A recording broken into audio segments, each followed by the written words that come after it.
Well, we're going to say welcome back to day 3, part 2 of the Los Angeles Leadership Week. And we are thrilled because, from morning to night, we are breaking records in creating leadership consciousness in the planet. So we encourage you, share. We're all here generously serving and giving so that we can raise leadership consciousness. And so I just want to go around. We've got our hosts, thank you, co-hosts, Parisa Rose, Jim Miller, Rex Sykes, and Julianne. Why is leadership important? And while we're asking that question, I see Cheryl Mizzle saying, I'm excited for more. Glenn, one of our teammates, is watching from the Philippines. And, of course, our own co-host is making her own comments. So excited, still going strong. Let's go. So, why is leadership important for you now? Parisa Rose is not new to leadership. It takes leadership to set 20 plus records in swimming that hasn't been broken over 25 years for a woman who's 5'2". I revealed the height. It's And true. It's eight All-American titles and led the team to 7 All-American titles in one season. So Parisa, how strongly do you believe and stand for leadership? Leadership is who we are. It's who we get to be. As long as we have breath in our lungs, we get to show up to lead our own lives first. And it's great to experience other leaders like those here on the screen, all of you, and every single person watching or that can hear my voice. Everyone is a leader, and it's great to be amongst all of you because we get to together learn how to have solutions to challenges so we don't have to continue to go about this life alone and genuinely experience a greater quality of life together. Look at the comments for you. Parisa is a bionic woman. From Gila Morgan, who's also one of our sponsors with pain, erase the pain relief, and he's gonna have his own panel. Thank you for that answer, Parisa. And there's one time I remember I called Parisa because her bio says that she's an expert in increasing capacity. So just so you know, tonight on this panel, we're going to talk about how do you increase your capacity. Maybe some of your question is like, yeah, there's so much to do, but I don't have time. I don't have, ruin my plate. Like I'm full. Like, how do you increase capacity? So that's coming right up. Jim Miller.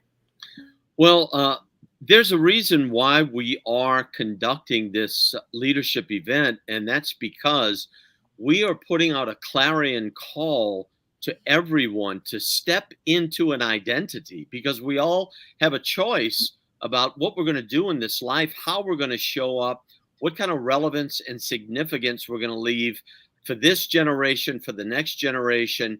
And we believe at the Los Angeles Tribune that there's a need for people to be aroused from their sleep, right? To be given permission to open the door, the pathway to call the leadership in all of us to show up so that we can change the way the world is going, because it's truly a crazy place right now if you look at what's going on. And truly, leadership is what's going to be the solution to what our destiny is. And so I'm proud to be a part of it. It's very humbling. It's a blessing for me to even be associated with it. But I know how important leadership has been in my life. The leaders that I looked up to, the leaders that I depended upon, they shaped my life, my personality, and they gave me permission to be my best, right? To go beyond what I thought was capable, beyond what I thought was permissible even, and to move into and to seek and explore what's available in life, because life is just unending. For sure. For sure. Thank you for that answer, Jim. And I wanted to encourage all our viewers. This is a conversation. We're not just like yakking at you. This is a conversation. We encourage you. This is a co-creation. You can put your comments in the chat. And I love that Glenn actually shared his perspective on leadership. Leadership is about passing your legacy to the next generation and having them pass it forward. So share with us, what's your and what is leadership to you? But with that, let me go to Julianne. Julianne. Thank you. I think that Jim said it so beautifully, and I'd love to just add to what he said, because a lot of us think we need permission to move forward. We need somebody to let us know it's okay. But if you think about it, everything has been impossible until it's possible. Flying in the air, swimming, whatever, running a 4-minute mile. All of these things have been impossible until they've been possible. So what we're doing is bringing people who have done the impossible to show everyone that they have that within themselves. And this is your permission slip to greatness. So we are all leaders in our own right. And I love that we've been talking about how it's not about leaders and followers. It's that bringing out the shine in everyone so that we can all be our best. There's room for everyone and everything. And that's what we're all about here. Thank you for that, Julia. And that's so beautiful, like really being able to see that it's possible through others. And I personally, have benefited from that, like seeing like, oh my gosh, like that's possible. Like for example, my favorite one is Roger Wakefield, creating a viral 42 million views in YouTube, coming from like zero, being a plumber, right? I'm like, why can't I, right? So that's such a beautiful inspiration. How about you, Rex? Well, it's a beautiful thing. I actually do not like the word leader. I'd replace it with victor. I'd replace it with champion. I'd replace it with creator. I'd replace it with the concept of a maker of making things happen. You are the person in charge who has the vision, who has the idea, who has the mission to get things done. And what a lot of people don't do is they don't create in their own life. Or, well, let me put it a different way. They don't realize that what they're creating in their life is not necessarily what they want, because they don't understand that in order to move forward deliberately and with intention, you have to have a purpose. It's kind of like getting in your car but not knowing how to drive. You're not going to get anywhere. If you get in the car and you don't realize that you have the power to drive, or the keys to the car, or the way to get it to start and to actually put your hands on the wheel and get it someplace, you'll just sit in the car. And a lot of people live like that. They live as victims. They live as losers. They live as followers. They don't make what they want to happen in their life. And so what Leadership Week for me is about is passing that torch to people.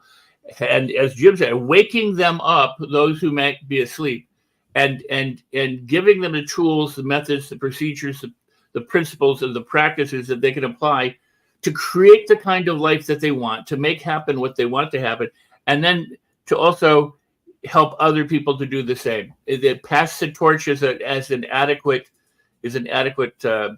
reference in the sense that there are people who run relay races, and it looks like one person is going to lead, and then they're going to win, but they actually pass the baton to the other person, allow them to run it in.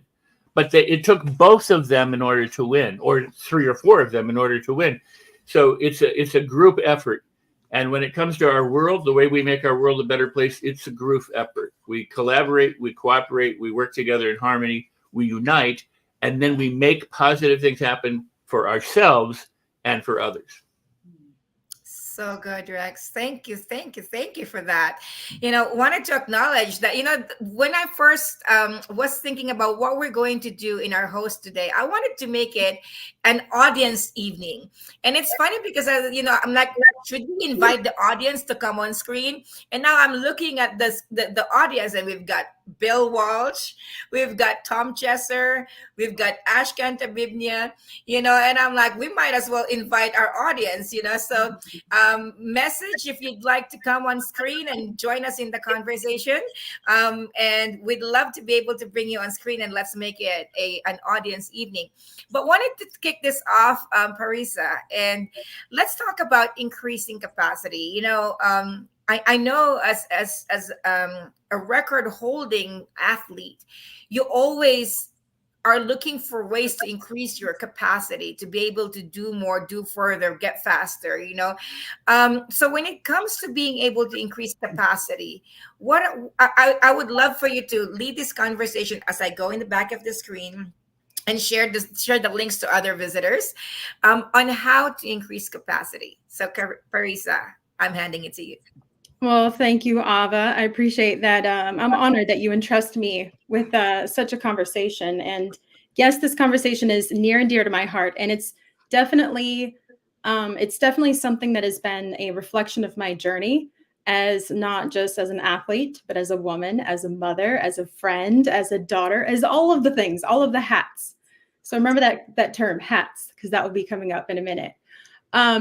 So in terms of expanding capacity, I think that we live in a world that we are expected to do it all.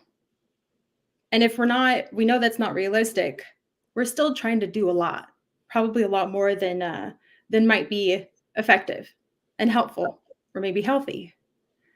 And one of the things that I've really learned along the way, in the sense of when you have things that come on your plate and you can't pass them off to someone else, you just have to figure out how to get them done, or how to handle them all, or how to show up to each of these things. There comes a time where you get to learn how to expand your capacity. And it sounds great, or it can sound like novel or awesome, but it's actually much more of a heart-led journey than I think that we might assume it to be, because it sounds more technical, expanding capacity, right? Maybe that's just me. So first, with expanding capacity, what I've learned, and this is, I feel like with most circumstances, you get to really ask where you're at, how you feel. Really evaluate and identify what your life is looking like. Like, how do your friendships feel? How do your relationships feel? What does your bank account look like?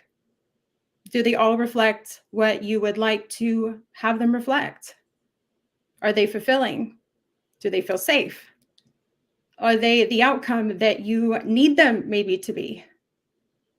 So the first part is getting really honest and identifying where you might be. The second part is the part where I think is like, it can be kind of like the unlock. The second part is this identifying the role. You can say role, archetype, what hat. You get to identify whatever this area in life that you'd like to be able to handle more, or show up better, or experience more success, or more fulfillment. You get to identify what role or what hat you might need to wear that is particular and specific to that element, that domain, that area of your life. Because you don't have to show up to each area of life as all of you all the time. Yes, you get to show up as your whole self. Right now, I'm showing up as my whole self. There's no parts of me that are somewhere here, there, and everywhere. No, I'm all right here, right now. And exactly as just real-time examples, as Ava, pitched this to me, threw me the ball, I could just start, or the baton, pass me the baton. I'm not great with sayings. I've said this before. I try. But as Ava passed me the baton for this conversation, immediately I identified, okay, what hat do I need to wear? What archetype do I get to be in right now? And the archetype was, at that moment, following Ava's lead. And the moment she passed me the baton, the hat I got to wear was, okay, teacher, listener, educator, someone that's connecting, someone that's dropping in, not letting my head lead, but letting my heart set the pace. Immediately, that's what happened. So maybe 90 seconds ago. So it's really just identifying what role, what hat you get to wear in that given moment that will serve that moment best. I'm still a daughter, I'm still a mom, I'm still a sister, still all the things. But those roles, those hats, get to be next to me. I'm not wearing them. So before I move on, I'd love to have my amazing co-hosts right here. We've got Jim, we've got Rex, and the beautiful Julianne. I'd love to have you guys join in on this conversation, because this is not a monologue whatsoever. But Julianne, I would love for you to hop in and chime in before I continue. Absolutely. I loved what you said about wearing the different hats, because I think that we as humans get stuck in what we call our personality, and we think we're stuck in this certain way of being and showing up, and then that's all that person can handle. But I like to challenge that idea, because if you think about it in really, really simple terms, the person that is cooing with a brand new baby in their arms is not the same person that's standing in front of a boardroom speaking to people, yet they're still the same person. So it is entirely possible for you to reinvent yourself however you see fit for the situation and still be true to who you are. It's just adding more and more of who you are and showing more sides of you. So don't like the idea of being stuck in that personality. I think that it's so much more than that. And when you can sort of shed that idea of I'm shy, or I'm not good at this, or I only do that, then you have more capacity to enjoy life on a fuller level and become and be and give. Most importantly, give more to those around us. Ooh, mic drop. We can be done. We're good. We're done for the evening. No, I'm just kidding. That was so good. Yes, Jim, I'd love to have you hop in. Oh, I was just waving goodbye. Don't leave yet. Don't leave yet. Don't leave yet. I thought we were done. Increasing capacity. I think that was the question or the topic. Yes. Mm-hmm. I truly believe that God delivers us the circumstances and the opportunities, the road paths that He puts in front of us that calls us to increase our capacity. Because the truth is that if I am only reacting in the world to what is happening to me, then there's really no increase in capacity. I'm still the same person. I'm just dealing with issues as they come up. But if I'm first of all acknowledging the fact that life is calling me to be something, life is calling me to have an identity, and that it like people have said, it's a blank canvas. So what's my first move? My first move is inside, and that's what are the desires in my heart? What do I desire to be? What do I desire to do? Because this is going to be the fuel, the passion that's going to drive me beyond what I believe to be my limits, beyond my capacity. When a woman has a baby and goes through that whole 9-month pain, and then the pain of childbirth, only to have that beautiful baby delivered in her arms, she knows what her capacity now has to be increased to, right? Mm-hmm. I mean, it's a whole change of identity. And it's the same thing with everything in life. The circumstances are going to face you, right? We are in a face-off with life. And there's so much need. There's so many people that would love to rely upon us, to depend upon us, to be provided for, whether it be emotionally, financially, in a way that might help them and give them a leg up in life. So increasing the capacity doesn't necessarily mean that, I mean, there's other ways, additional ways, like, for example, becoming a voracious reader.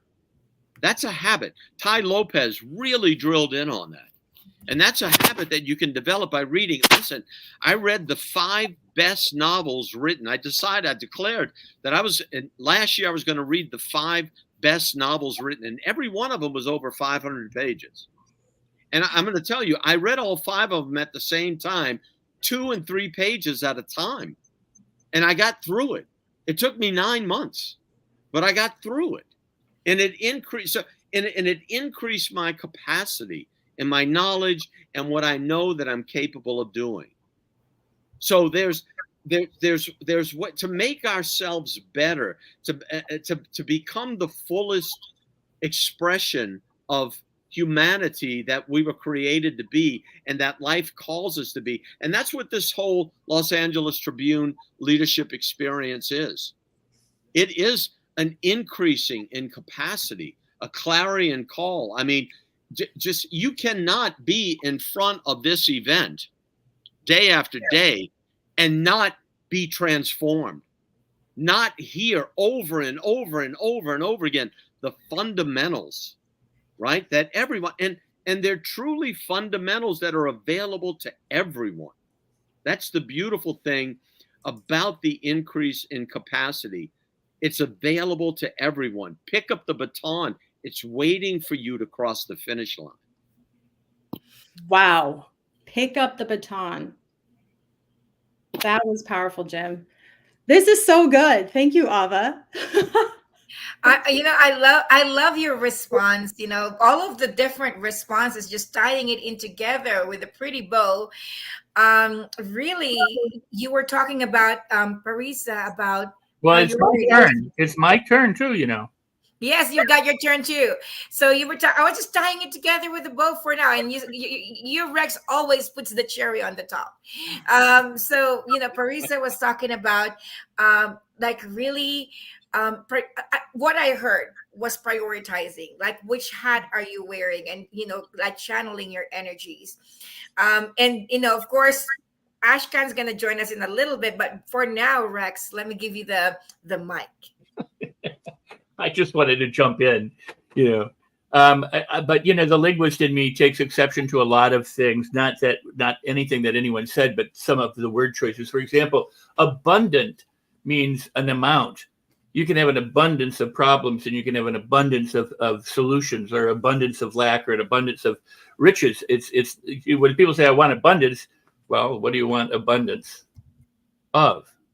And that's important. When you say we could be better, or you want more money, for example, well, how much more money do you want? A penny is more money, or so is $1 million. People need to specify what it is they want so that they can go after what it is they want and not be so vague about it. Now, another thing is this. People say, don't give up and don't quit. And I say, no, give up and quit. Give up your problems. Give up your limitations. Give up all of the excuses and the reasons why you can't do something, and quit perpetuating your problems, and quit. How do you get from park in your car to somewhere you want to go? You have to shift into drive. You have to know where you want to go, and you have to go. And so a lot of people talk about being better. Well, how do you get better? You stop creating the problems and limitations in your life. You release and let go. You drop into your authentic self so that you're free to make these choices. Because otherwise we're making choices from our limitations and from our conditioning. And we talk about people being asleep, or we talk about, they're champions and they're losers and they're victors and they're victims. Well, everybody is sleeping at some point, and everybody wakes up at some point. Right now where we're talking, half of the world is sleeping. But they will wake up and we will sleep. So there's nothing wrong with sleeping and not being aware that you don't know to change. What we're doing at the Los Angeles Tribune, and what each of us does independent of each other and together with each other, is attempt to find those people who want to wake up and help them to do that by specifying how and what and why they can make these changes.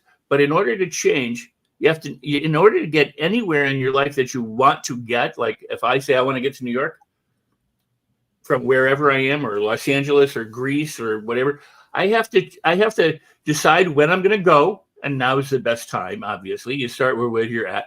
And then I have to chart my course.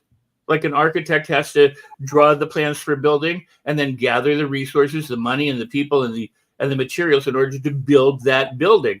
Otherwise, it's just an idea. It's just a dream. It's just a wish. It's just a want. And if all you're doing is wishing and wanting and hoping that things are going to be better and that you're going to have more of, and you're going to be self-improved. I hate self-improved. I hate that word, but it's an occupational hazard, because we're not improving on perfection. We're removing the things that keep us from being our authentic selves, to be the leaders and the lovers and the givers and the life, endorsing and life fulfilling people that we are. So it's really removing the masks to get to the real source, and so that the change from within can obviously go without. And that's what we're doing at the Tribune, as I said, collectively and independently. We're helping pull back the veil, reveal what's there, so that you can fall in love with yourself and then live the life that you want on your terms. I had to squeeze that one in there. Oh my goodness. Yes, it's not about improving, but it's about revealing. Yeah, because we're all ready. We're ready. we just don't know it. You know, it reminds me of the sculpture of David, you know, chipping off what isn't David. But before we go any further, I did say we're going to open this up to our audience. And one of our audience was commenting just a while ago. And Joe, you know the link to come in if you'd like to be part of the conversation. Joe is opening up a whole new conversation on the chat. I wanted to bring your dream, Rex. You've always wanted to bring him in the platform. You've always wanted to have a conversation with him. And here with us, joining us right now, is the founder and the CEO of 90210 Network. And if you're not familiar, 90210 is Beverly Hills zip code. And with that, bringing in on the screen, Ashkan Tabibnia. Casually. Welcome, Ashkan. It's not casually. It's always about legacy, right? And the few words that makes me crazy: God, me, my wife, kids, and legacy. So you guys, like, I'm almost on the Sabbath. My wife is texting me home. Give me 5 minutes. Point is, you're talking my language. Everything I heard. The only thing I want to weigh in on, and I want to have a conversation with Rex, is as we live our living legacy, is it about us? Or is it beyond us? Right? So both is true. And as I'm like flabbergasted with what you guys have done already 12 days, J. Abraham was my Yoda. My question is, what is our innate ability that God has already bestowed on us? Do we know what is our innate ability? Innate ability, we don't need to do anything. As many people here has already brought forth the best of them. Or what are those skills that we acquired because of our choice? Right? We went to school, right? Now, the third is the abilities and the skills we acquired because of the challenges. I don't want to say the problems. When you take the inability, skills we acquired because of our choice, and the skills we acquired because of challenges, and some people circumvent, but some people rise above. That makes who we are. And that's really the essence of this leadership. I don't even know how to language it.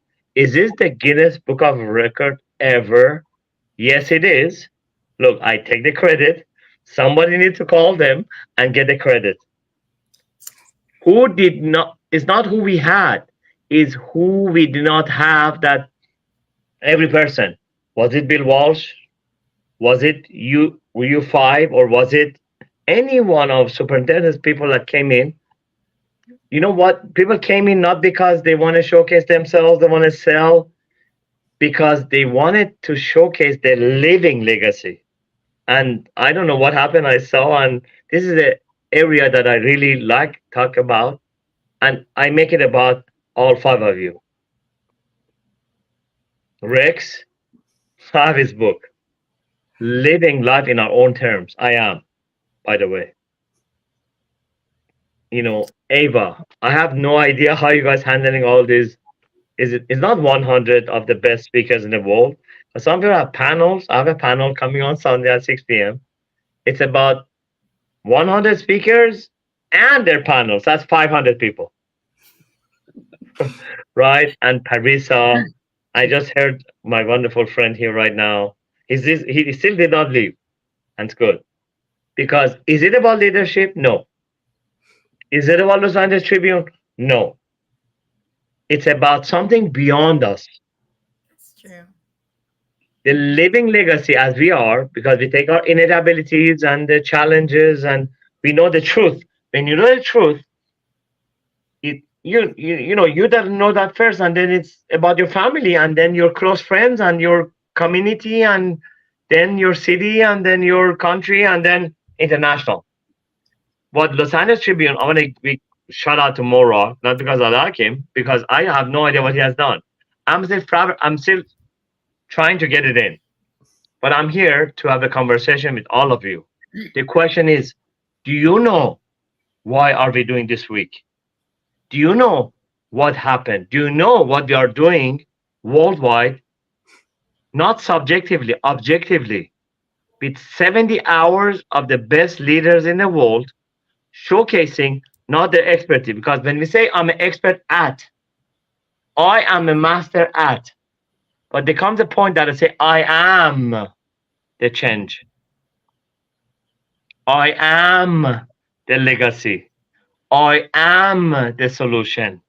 I am Los Angeles Tribune. And I want to say that Morag has reached that limit that he's saying, I am Los Angeles Tribune and whatever is happening and Ava and Paris and I need to get Alicia. I like Alicia. I'm trying to catch up, right? I'm so fast. I'm trying to catch up. So this is what I'm going to say. I have no words of what happened already past 2 days and 3/4. But I'm going to tell you, whoever going to see me, I don't want to make it about me. I can talk about legacy on Sunday at 6 p.m. But I'm here to tell you, do you know who's Morag? Or you have an idea? Do you know who's Ava? Or have an idea? Do you know Parisa and this new, sorry, I have to put my glasses on to see the names. I'm on my phone going to on Sabbath. Let's do it right. Julia? Oh, Julie. Do you know who is Julie? Right? Or do you have an idea? Don't think. After this pours down, reach out to Morag. Reach out to Ava. Reach out to Julie. Reach out to Parisa. Yeah, they're the center now. Absolutely. Reach out to, hold on, Jim. Reach out. And guess what?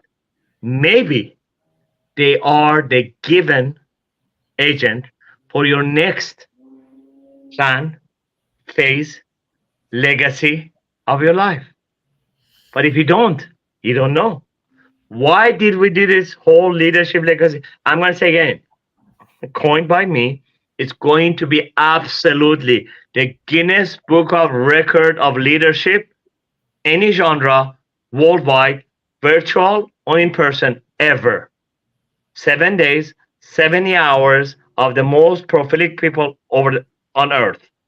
And you guys are here. Sure. But I'm going to finish with this because the Sabbath is kicking in. When I get it 3 minutes, look, I'm not busy, I'm involved.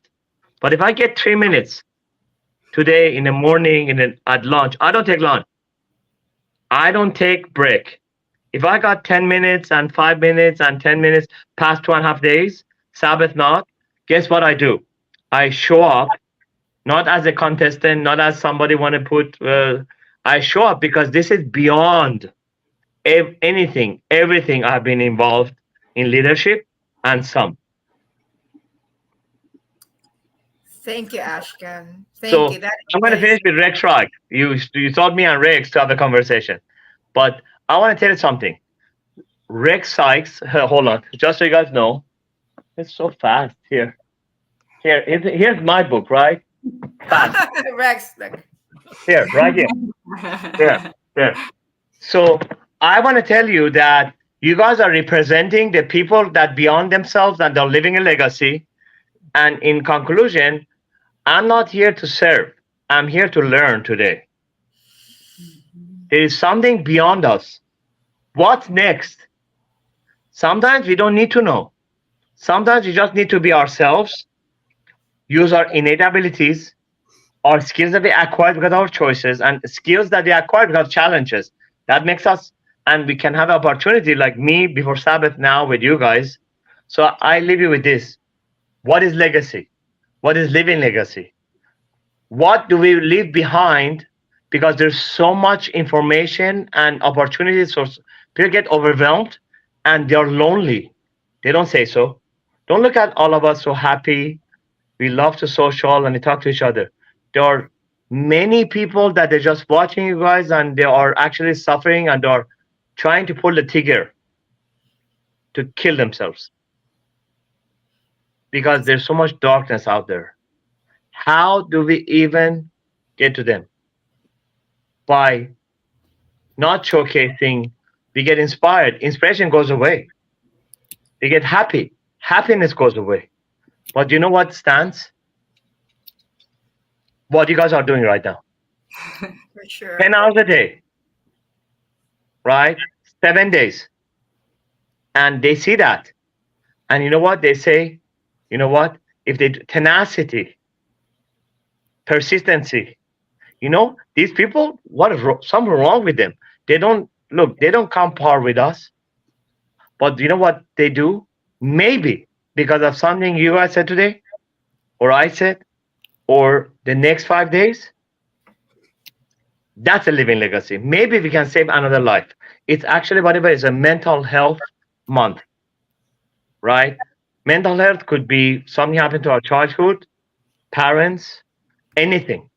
So, I just wanted to take the moment, come in. Thank you for bringing me in. Just to celebrate you guys. I've been part of many situations today, and silver, but this was, when you guys talk about legacy, Natalie, say Ashkan, it cannot be Ashkan. You have to be the legacy architect. So when I still said this, I became beyond myself. So the question is, they have the opportunity right now, and it's already, because of sponsor, it's not free. It's complimentary to everyone that is watching. They have met some of the world's biggest leaders, and so here, what is it they're gonna do? Are they just gonna listen and get inspired and happy, and then next morning go back to their? They have to break the pattern. How do they break the pattern? By one action. Asking the question, what is the next big why? Why do I want to live? Don't want to take my life. I mean, on people who are lonely. Or is it that I'm so happy I want to save others? How can I save others? Well, I have one solution for you. Join Los Angeles Tribune. I don't want to even say platform anymore. Revolution, Crusade, divisions. I've been around, guys. I've been around. I have never experienced virtually in 2.5 days information, transformation, motivation that I've been open to. So, and there's left 4 more days. So guess what? Join Los Angeles Tribune, Morag and a team, and guess what? Bring your best don't just bring your skills, bring your best. Don't worry about what you have done or who you are. Just bring your best, and guess what happens? You show up on screen. Yeah. And I'm sorry I was very emotional about this, because you guys talk about legacy. When I hear legacy, I beyond myself. So Well, I tell you what. that's so important, Ashkan. So thank you so much for Yes. like really expounding on legacy. We live everything that we do, every moment of our life is legacy. As you were explaining that, it brought me to the people who have just in passing changed my life with the words that they planted in me. And one of those people, let me bring on the screen. I did say this is going to be an audience night, Dr. Tom Chesser. Oh wow. Thank you for the opportunity. Shabbat Shalom. Happy Sabbath. Shabbat Shalom. Well, welcome, Dr. Tom Chesser. We are excited to have you join us. Dr. Tom Chesser is a PR expert, and he. Are you in Money and You right now in San Diego? No, I'm actually in Dallas, Texas, at an event with the president of the Chamber of Commerce for Africa and the United States. They're having an event over here. Then I'm actually heading to LA to kind of hang out with you guys, which I'm going to Pitch Global's event and all the stuff that's happening over there for investors on Monday through Wednesday. So it's you jump in when you can jump in, and if you're not in town, you just come hang out with some great people. And I know that this has been with amazing opportunity for so many people to share their vision and share their voice and to talk about the things we're passionate about in leadership. And I really enjoy the topic that you guys have been discussing. I've come in every so often when I've had a chance to drop in to see friends of mine actually at the event. So Rex, it's a pleasure seeing you. Ava, it's a pleasure seeing you. Each and every one of you are doing such a marvelous job. And, leadership is about discipleship. It's not just leading the pack. it's teaching the pack, it's mentoring the pack, it's helping the pack to understand, or the people that you work with. The people you work with is not always the people you work for. So, I think leadership is one of the most needed topics out there today. What it is to be a true leader. You know what I mean? What it is to give to the community and give to the people you serve and do that. So, understanding that we all on the stage are mentors and we all are leading by example. And the example is something that the footprint of what you leave is what people will follow. So having that, you also have to be a good follower. So it's, you can't just lead and be out in the front of the pack. You got to lead from behind the pack as well. So it's not really a position of power. It's a position of service. It's not being the boss. Understand? I've served with a lot of people that wanted to be the boss. They wanted to have the end game and we had to do it their way or it was the highway. You know what I mean? Instead of creating the pathway for others to follow. So being a entrepreneur, a pioneer, an influencer. I like what Rex said about leadership and his definition of leadership. I mean, that's pretty compelling when you talk about what it really means to you. So I believe that leadership is born within you, but it also becomes you. So, I've followed a lot of great people, inspired by a lot of great people, and following great people that have great minds to transform lives leads by example. You know what I mean? So working for Southwestern Bell, Yellow Pages, AT&T Advertising, I worked under some phenomenal people. I worked under people that were just brilliant at what they did. Then I also worked under people that I probably would never want to follow the rest of my life. You know what I mean? Because they didn't know what it really was. I'll be honest with you. I was in a car one day. I was going out to save an account. It was several $1,000s worth of monthly billing, and they were wanting to cancel the Yellow Page advertising. And the boss with me was talking nothing but negative. That how are we not going to be able? We can't save this. I don't think we can save this.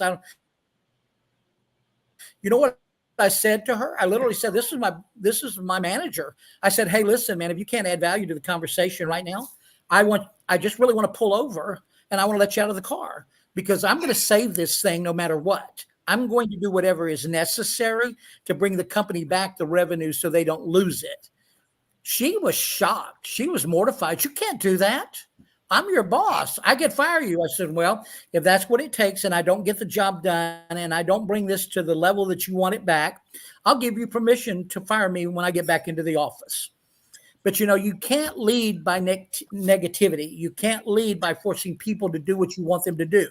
You can't call the shots unless you're willing to do the shots yourself. Understand? So true leadership is a lifestyle. It's not a way of just making people do what you want them to do or thinking that you have the rule over them. And that's why I really appreciate the people like Mo Rock and Ava and Rex and all you fun people that come to add value to an event like this, because you lead because you have done that all your life in helping people be better than. So I really do think this opportunity for each and every one of you. You're a God sent in so many people's lives. You're the testimonial of what can become because you're doing it. You know what I mean? I tell people all the time, I go into a grocery store, I go into Walmart, and people say, "How are you doing?" My response to them, when they say that, is, "I'm perfect and improving on it." They look at you like they're really shocked. Wow, what do you mean? I'm not perfect, people, by any stretch of the imagination. I probably make more mistakes than a lot of people make in one day. It's not about the effort of not what you're doing, but is what you are doing. Don't be afraid to be real.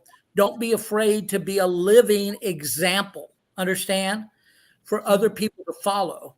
But in order to be a living example, you have to set the pace work and everything else for becoming great. Rex heard me say this one time when somebody asked me, "Tom, what does it really mean to be the best? You consider yourself the best at what you do." And I came back and I talked to Rex a little bit. I said, "Well, it's an acronym because it's BEST, BEST. I believe the first one stands for belief. Believe. You have to believe in something so strong, it's so powerful that you're willing to live and die and fight for it. You're living to sacrifice everything you got for it. Understand? You have to believe in who you are and what you do, and you're not going to back down 1 inch. The other one is enthusiasm. If you're not excited about what you do, if you're not the greatest fan and you're not a fanatic, you don't believe in something strong enough to back it and promote it and sell it and say it and do whatever and live it. So you have to have enthusiasm. When you get up out of bed every day, man, you jump out and you say, hey, I'm just going to tackle today the best I can. I'm going to do everything I can to bring everything together that I have so we can do good in the world today. The next one, I think, if you remember, is skill. Skill. If you don't hone your skills, if you don't sharpen the sickle, if you don't get out there and do everything you can to make it better for yourself every day and add more value than you added the day before, if you're not doing that, you're going to fall behind. You're not going to be the best. You can't even step it up if you can't keep learning, keep developing, keep adding an advantage to your life every day. But my favorite one of all is the T, and that's for tenacity. Ooh. Tenacity is that bulldog grip. If you ever had a bulldog grab onto something, you can't shake that dog off. You kill that sucker before he's going to get away from you. You know, but if you don't believe in yourself and you don't get excited about yourself and you don't hone your skills, but if you don't hold in there, baby, how are you going to lead by example if you don't have the tenacity enough to finish the job? How are you going to get in there and show people it can be done if you're not doing it yourself? If you're not in there improving people's lives and giving to them everything you got, how can you expect other people to give you what they got? Well, Dr. Tom Chester, you brought fire. Well, I love you so much. Guys. I'm an admirer. I'm a fan. I'm, of not only the Los Angeles Tribune and what you guys are pouring into this, but I'm a fan of what you stand for. Because if you don't stand for anything, you'll fall for everything. That's so and if you don't want to step out there and make a difference in this world, don't step out at all. Gentleman said you got to show up to blow up. You know what I mean? And if you're not willing to come at it at that magnitude, go home. Stop it. I'm not interested in the people that are just going to go out here mediocre and just throw a little bit of stuff on this thing and then just step back and then don't do what they say. One thing that I love about Dame Dory and Money and You, to be honest with you, is the principles that it teaches. But it's the rules of the game. Understand? And if it's not a win-win-win for everybody, it's not a win at all. You understand? If I can't make it a win for you, I shouldn't be trying to make it a win for me, because I believe that we're playing this game to win, but we're not playing it to win over people. We're not winning under people. We're winning with people, but it has to be a win-win-win. So if I bring Rex into something, I want to make sure Rex wins as much as I win. I want to hit a home run for him that's going to take him all the way through to whatever he needs me to do. And then I'm going to make it even for everybody else that's on the team. Because what I love so much is this is a team effort. If it wasn't a team effort, you guys if y'all wouldn't be here. You understand? For sure. You wouldn't be here. You're here not because of you. We really appreciate everything that you brought, the fire that you brought tonight. So much. I'm tickled to death. I don't know how much time that we got, but I just want to say that we've got 5 minutes to close before Mario Arizon comes over. So I just wanted to go back around the team. Thank you so much, Dr. Tom. Sure. Yeah. I am delighted that you came in. You brought fire. You elevated the energy. You prepared us for Mario Arizon. Mario Arizon. Well, I guess that's why they call me Dr. John Reverend Dr. My Tom, I guess. I don't know what title you want to use. It really doesn't matter. It's just, show it up, make an example, lead by example, and just give it everything you got. All in. All in, baby. That's Yes, all we're here all for, is in. to go all in. Yes. Thank you very much for having Thank me. you, Dr. Tom Chesser. Thank you. Blessings. So good. Okay, folks, 1 minute around. What did we get from two of our guests? Oh, I thought we were increasing capacity. We just got increased, as far as I know. So, Rex, why don't you do this last 5 minutes of our panel? Go ahead and host us. Okay. Well, then, Jim, what have you to say? we just followed two fabulous people, Ashkan and Tom. Both are connectors and both are movers and shakers in their own right, as you are, and Ava and Julie and Parisa. So, So what did I get? Both of them said so much. I truly got sensory overload, to be honest with you.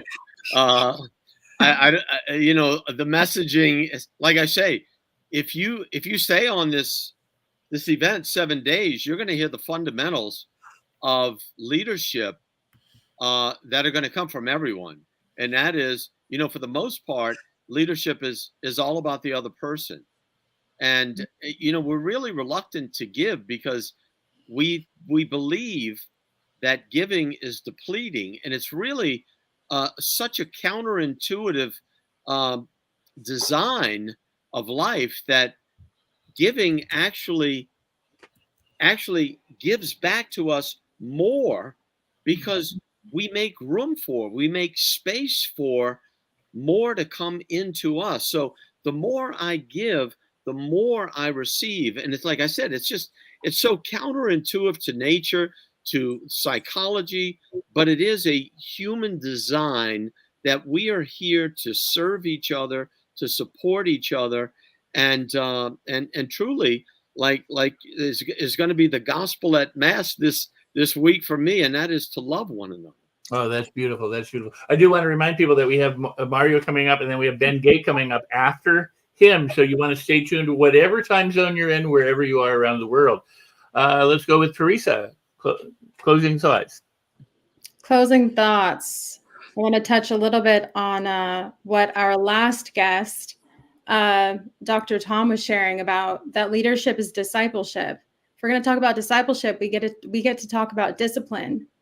If we're going to talk about discipline, we get to talk about what that actually is. And all that it is it's an expression of our self-respect. Beautiful. That's wild. Wow. Love it. There's my closing thought. I love it. And Julianne? I love that too, Parisa. And I just wanted to say too, to piggyback off of what Jim said, in order to keep what we have to give it away. And I didn't come up with that saying, but I love it so much because we want to keep that energy flowing in order to go more, grow more, and nobody wants to die with their music inside of them. So let's keep growing and going. Oh, wow. Excellent. You know, and I'll say this for me. I want to come back at some point, some panel, some opportunity, I don't know when it'll be, and talk about what the easiest thing in the world for a human to do, and what you want to do and what you don't want to do, and have that as a topic for something. So if I forget, please remind me. And but I just think that everybody who has been from start to almost completion, because we got two incredible speakers yet coming up after this, so stay tuned.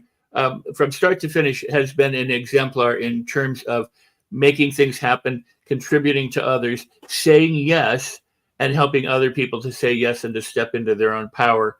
Because without being able to step into your power, you're powerless. So make that move, shift from park into drive, and get going. Ava, it's yours.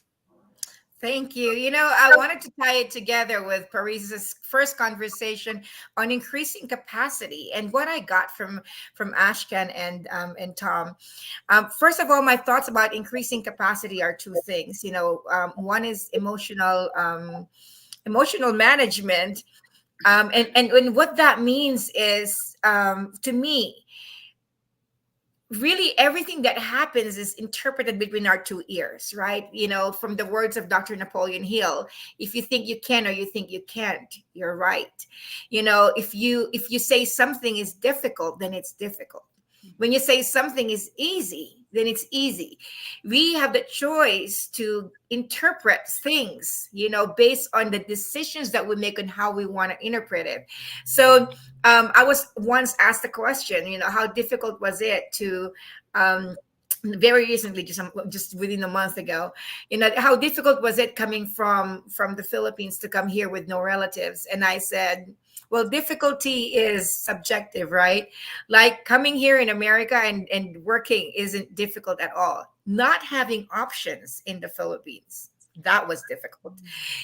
Raising kids, having 5 kids, volunteering, not having a job for physical therapy, and this is the first thing that I'm going to be sharing first in this platform. We used to cook 1 egg and spread it really thin and divide it into 4 for our 4 kids. And then we'll just have soy sauce on our rice. That is difficult. So, if we think whatever we think and we interpret things to be, that it is what it is. And so in increasing capacity, is there something that you can change about the way you interpret things and the way I'm always asked a lot, like, how do you do the things that you do in the Los Angeles Tribune? My answer to that is it's easy. Because when I say it's easy, guess what? It's easy, right? That's just how it goes. We're going to say, oh my God, it's so difficult. You know what? It's difficult. So that's my first thing in increasing capacity. But oh my gosh, if you want to increase capacity, get Dr. Tom Chesser's passion. Get the Ashkan Tabibnia's passion for legacy.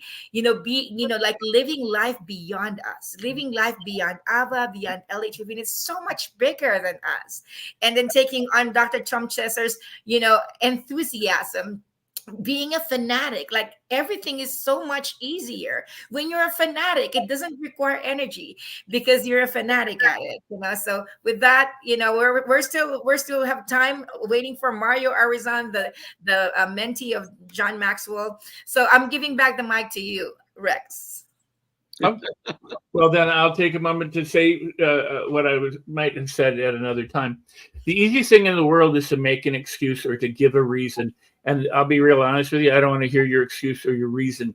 And people say, well, that's being not really cool. And I go, no, I don't want to support you in being disempowered. The reason why we give reasons is because when we were kids, people said, why did you do that? Why did you do this? Why did you do that? And half the time we were lying to save our butt from getting in trouble. So we're great at making up reasons and we're great at having excuses. We're wonderful at finding problems. It's the easiest thing to do.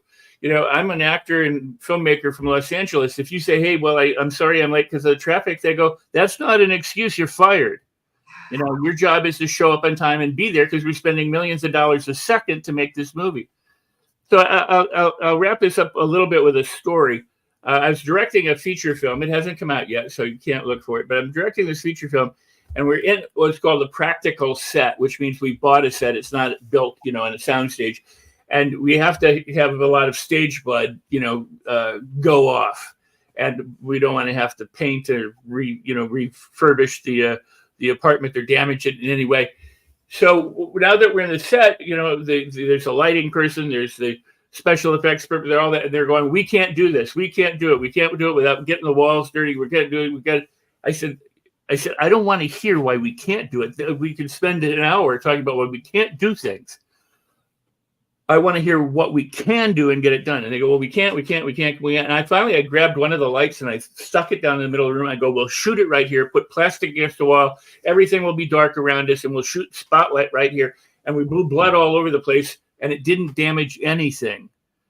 And it's not because I was any smarter than anyone else, but it's because we have to get this done. There's a deadline, there's a budget, we only have this for so long. We can't spend all our time talking about why it can't happen. We need to decide what to do and what to make happen. And that's true for everybody's life. You have to just go, I'm not going to give you an excuse. I'm not going to give you a reason. I'm not going to focus on the problems. I'm not going to focus on the crap that I can't manage or whatever, and figure out what you can do and then do it and then continue to do it. If you make a mistake, you correct the mistake and you go on. If you made a wrong decision, then redecide for yourself again. But the worst place to be is wimpy, and wallowing in why I can't do it and what's going to happen if I do it. It's claim your power. Make a powerful decision for yourself. You don't have to take massive action. I hate that term, massive action. It's stupid. You only have to do that once in a while. What you have to take is some action. It's like you don't eat an elephant by shoving the whole thing in your mouth. You do it bite by bite by bite consistently over time, and you can eat the elephant. So the same thing is true in your life. If you want to make a difference for yourself and for other people, do some small thing that moves you from where you are, especially if it's where you don't want to be and you can't think you can be anything else, and move one small step in the direction of your dream, of your goal. As Earl Nightingale said, success is a steady progression toward a worthwhile goal. But if you're not making that steady progression, if you're not moving toward a worthwhile goal, then what are you doing? You're standing in park, and you're wallowing in why. And if your why keeps you from doing it, that's why Henry Ford said, if you think you can or you think you can't, you're right. But he also said, and I love this even more than that quote, I never let what I cannot do prevent me from doing what I can. So figure out what you can do and do it to make a difference in your life. Figure out what you can do for other people and help make a difference in their life. Figure out what you can do to empower another person to figure out what they can do for themselves and others, and we will spread this around the world. So let's create a conspiracy of we can do it. We move from the impossible to what could be possible, and from what could be possible to, well, if it could be possible, maybe I can do it. And if I don't know how to do it, I can learn how to do it. If I don't know how to learn how to do it, I can find somebody that can help me. And I move from I can to I will, and from I will to I've done it. Don't ever stop. But guess what? You also don't have to do anything. You can stay just where you are, and there's consequences to whatever you do. So if you take no action, you'll stay with where you're at. And you'll continue to perpetuate the problems or the issues or whatever it is that you don't want or don't like. And maybe you'll perpetuate the things that are good too. But that saying, if you always do what you always did, you'll always get what you always got. So you have to do something different. And the definition of insanity is what? Doing the same thing over and over again, but expecting it to be different, expecting a different result. So live your dream by seeing what you can do and take a small, specific step towards it, and continue to take steps towards it until you find yourself in a new place. Because each new place you are, you're further along. It's the saying, go as far as you can see, and when you get there, you can see farther. So I don't know what the schedule is. There's Ava. Well, Mario just arrived. We've been telling you to stay on because Mario Arizona is coming. A direct mentee of John Maxwell, and we have reset schedule with him about 4 times since Monday. And just to let you know, just the past 3 days so far, we've had Joe Vitale, Les Brown, Sharon Lecter, help me out, Mark Victor Hansen, Ty Lopez, Joseph McClendon III, Jay Abraham. Who else am I missing? Julianne Meyer. Yes, Teresa Rose, Miller, Mo Rock, and all the people that make this possible. And welcoming on stage, Mario Arizona. Mario, let's go. Hey, how you guys doing? Thank you so much for having me here on today. I appreciate it. Sorry, I was on the other link, but can you guys hear me pretty good? Absolutely. Awesome. All right, perfect. So I'm not in my local office right now, but man, I'm super grateful to be here with you guys, and anything I can do to share to help grow. I'm here. I actually started in the financial industry. A little bit about my personal story. When I was 19 years of age, and I had no experience whatsoever when it comes to finances or leadership or anything like that. And it's amazing. Now I have 150 offices nationwide, 8,000 agents and growing. And it is a tribute, first of all, because I have God's favor, his grace on my life. And number 2, I have an amazing partner in life that we build this thing together. And number 3, I ain't nothing without my team. I have an amazing team that makes me look really, really good. And I attribute that to leadership because we make each other better. And that's why I got the opportunity to be working with John Maxwell. And it's amazing. Not only did he mentor me and coach me, but I was part of his advisory board for a couple of years. And it's pretty darn awesome. And that's my passion, to be able to share I want to be sharing leadership, how we did it, how we continue to grow in moments like this. So if you want me to go on, just for I can know, Ava, if you want me to run on here and share my personal story, you guys can ask me some questions. I can share some things on leadership. Whatever you guys want, I'm ready. Well, here's the thing, Mario. We only gave you 20 minutes and then we took 5 minutes away. So having the long leg. Let's give you the full stage. How about that? Whatever you guys want. I'm here. As long as it's in line with leadership. Let's go. Got it. Way. Yes, we'd love to hear it. Whatever's on your heart, please share. Awesome. Okay, I'm going to be able to share a presentation right now, but just so I can help you with this, leadership is influence. Guys, plain and simple. And let me tell you something super, super important about leadership. I realized it was a really, really busy day. I'm not even here. I have another speaking engagement right after I'm done live. Your energy introduces you before you can introduce yourself.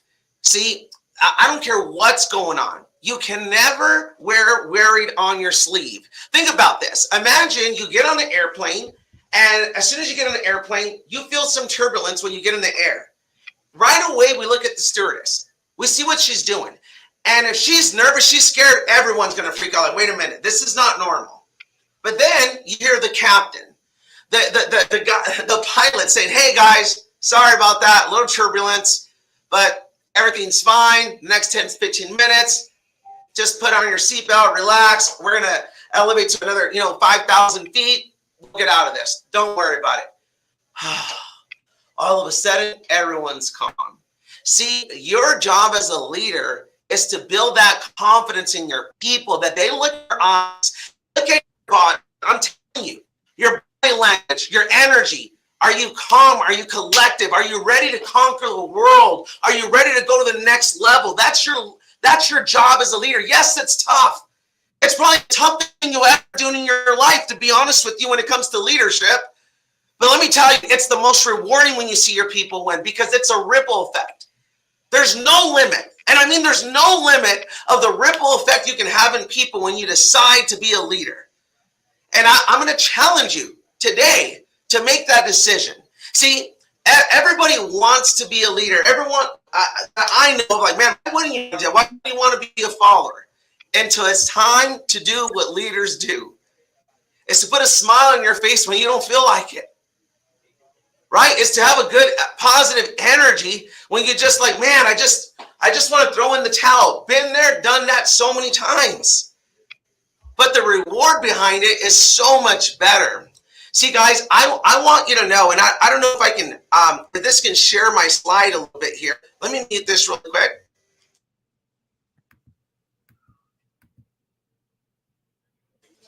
Literally, they're waiting for another meeting. But Ava, I don't know if I can share my slide here by chance. Share, yes.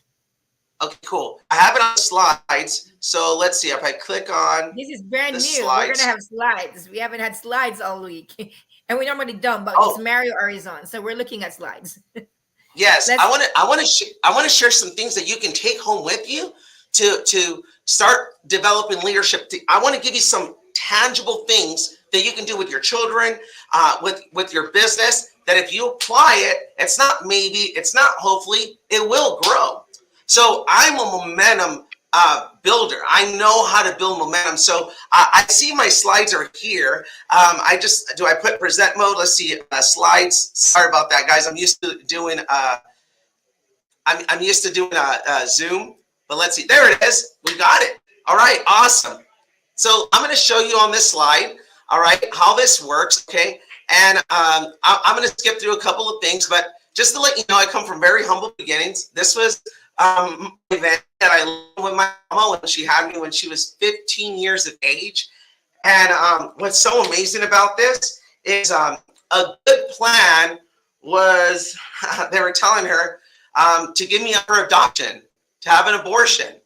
And thank God, my mom didn't follow a good plan. She followed God's plan. And I get to impact hundreds of thousands of people now because my mom followed God's plan. And this is me. You can see I was fired up as a little kid, right? No, I was so depressed as a little kid. But I want you to know this, guys. I was so down. I had a broken mindset. And you're like, man, Mark, what does this have to do with anything with leadership? Well, you need to identify where you're at first and to go to the next level. As a little kid, I think I was good enough. I didn't think it was good enough to go to school. I was so behind in school. It was great, guys. I remember like it was yesterday. I was in the 5th grade, and they put me on a special ed class because I was not good at reading. And the teacher told me this. He's like, hey, Mario, why are you in my class? And I remember telling him, his name was Mario Forney in Haddon Elementary in Pacoima, California. And I told him, oh, I have a learning disability, Mr. Forney. And he's like, who told you that? I'm like, well, you can talk to my mama. You can talk to the doctors. You know what? It's harder for me to retain things like the average kid. I need to do it. Like, no, son. You don't have a learning disability. You have an effort disability. You just don't try. And you know why I didn't try? I'm like, why try? I'm just not good. I had a mentality, either you're smart or you're dumb. And I didn't think too much of myself. And thank God for the right coach, the right mentor, the right teacher that poured in me. Said, son, you just don't put in no effort. You want to learn how to read? Stay after class. I'll teach you. You want to learn how to spell? I'll teach you. But you got to put in work. It changed my life. He changed me from a broken mindset. Then I went to a fixed mindset, to a growth mindset, to an unstoppable mindset. And guys, look, I'm showing you this, not to feel sorry for myself or nothing like that, but I want to show you, like, look, this is something very important. I used to work at a swap meet, flea markets. Okay, guys, this is everything. I remember as a kid crying to God, like, God, why do you hate me so much? You took away my father. That's my hero. We're so poor and I'm short. Come on, God, give me something. But you know what he was doing? He was preparing me for my destiny. When I joined the financial service business, when I joined the leadership business, I had an edge. Everybody takes weekends off. Everybody takes holidays off. I realized this was my edge. My whole life, I would work weekends. My whole life, I would work holidays helping my parents. Boom. When I joined business, this is what separated me. Okay, this was an absolute game changer. So look, I want to share it with you. I'm going to fly through some things to getting into my story. I'm going to fly through this and let you know. Look, I went from living there to buying the property. Okay, guys, the guy that built the Little Caesars franchise is just crazy. He built this over 30 years ago, and I just remodeled it, guys. I want you to see this. How amazing this is. You see this part here? I have built one of the largest lazy rivers in North America. The biggest one that we've seen for is 250 residential feet long. Ours is 500. And let me just show you this, okay, guys? I built this thing, a compound for our team to come, for I can sell them the dream. Look at this thing. That's our yard now. I have a freaking volcano there, guys. It's unreal. Look, that's my beautiful wife. That's the front of our house there that we're remodeling. That's our social media. But I wanted to show you our. I don't know why they put the wrong slides on my leadership thing, but I'm going to share with you, and I'll share this with everybody on the team, so you guys can have access to that. And if you go to my Instagram and you just put book on there, I'm going to give you all of my notes on what it takes. I don't know why it didn't get on here. I apologize. I sent just my personal story slides, but I want to help you with this. Look, you are where you are right now in business because of momentum. And you need to realize this. Guys, in the beginning, I want to help you with this. This is super important. I thought I was horrible at the business. No, I just didn't have momentum. That's it. I didn't have momentum. See, when you have momentum, you look worse than you really are. When you have momentum, you look better than you really are. A leader's best friend is momentum. How do you develop momentum? By not quitting when it hurts. See, you go to the gym, you start lifting some weights and it hurts and you stop, but you don't realize that that's where the growth happens. See, guys, you need to have some critical tasks that you need to knock out every single day. This is not optional. Every day you got to win your day. Every day you got to be obsessed. Like, no matter what, I'm going to do what I can control. There's two things you can control. It's your activity and it's your attitude. This is super important. So you need to look, you need, if you really want to start catching momentum, really check out how many calls you did this week, how many appointments you were on, and start condensing time frames and push it in one day. But you got to be consistent. Anyone can do anything for 7 days. Like, challenge yourself for 7 days, and you go another 7 days. Before you know it, it's 30 days. Before you know it's a year. Before you know it, it's a year. Before you know it, you got massive momentum. Guys, in 90 days, you can change your life if you stop giving up. If you stop throwing in the towel every time it gets tough. If you stop resetting. Think about this. Guys, if you go to the airport and you see those escalators that are going up, business is that way. Have you ever tried to do this? Let's be honest here. That you try to run up the elevators when it's escalators and going the opposite way. Like, man, I think I can beat it. What happens if you're going up, you're giving everything you got, and halfway you decide to tie your shoes? Halfway you decide to, I'm going to take a break. You'll go back down. That's life. The reason, like, man, I'm starting all over again, because you keep letting go of your momentum. You need to identify what are your distractions. It's not just what you need to do. A lot of you know what you need to do. It's your distractions that are holding you back. You need to, like, man, I'm watching this series. I'm watching this other series. I'm on my phone. I'm on TikTok, Instagram. There's so many distractions right now. Guys, we need to eliminate some of those things out of our life. Instead of you using social media, it's using you. I post on there to, man, inspire, motivate, and I get a lot of people that want to join me in business, that they want to get mentored by me. I get a lot of clients. There's a line of that. Why? I'm not on social media just scrolling. Guys, some of you guys, every weekend, you're watching millionaires play, but they're making their millions. But what about you? Why not change your legacy? How do you do that? With momentum. See, guys, a train, and I want to give you this, okay, guys? A train traveling 55 miles an hour on a railroad track. I want you to know this about momentum, guys. Can crash through a 5-foot thick reinforced concrete wall without even stopping. Boom!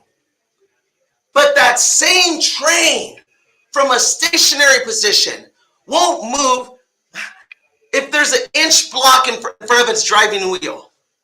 How is that? The same powerful train. How is it even possible? See, it's never the size of your problem that's the problem. It's the lack of momentum. See, when you got momentum going, you can navigate through problems and barely even notice that they're there. Your job is to identify what's going to create momentum for your life, for your business, and what's going to derail you, what's going to stop you. You need to write that down right now. Not like, oh, that's a good idea. No. You need to do that. What I did, I was 19 years of age when I joined the financial service industry. I had no facial hair, but none, zero. I looked like a 16-year-old. Okay? Imagine a 16-year-old knocking on your door and say, hey, I'm the guy that's going to help you with your finances. They're like, what? Is this a joke? I have kids older than you. You're going to tell me what to do with my finances? Man, that hurt. Sometimes I was training somebody with me, and they're older than me, and I would look at them like, hey, am I bleeding? And they're like, no. And then I'm like, are you bleeding? Like, no. Like, can you believe people quit over that?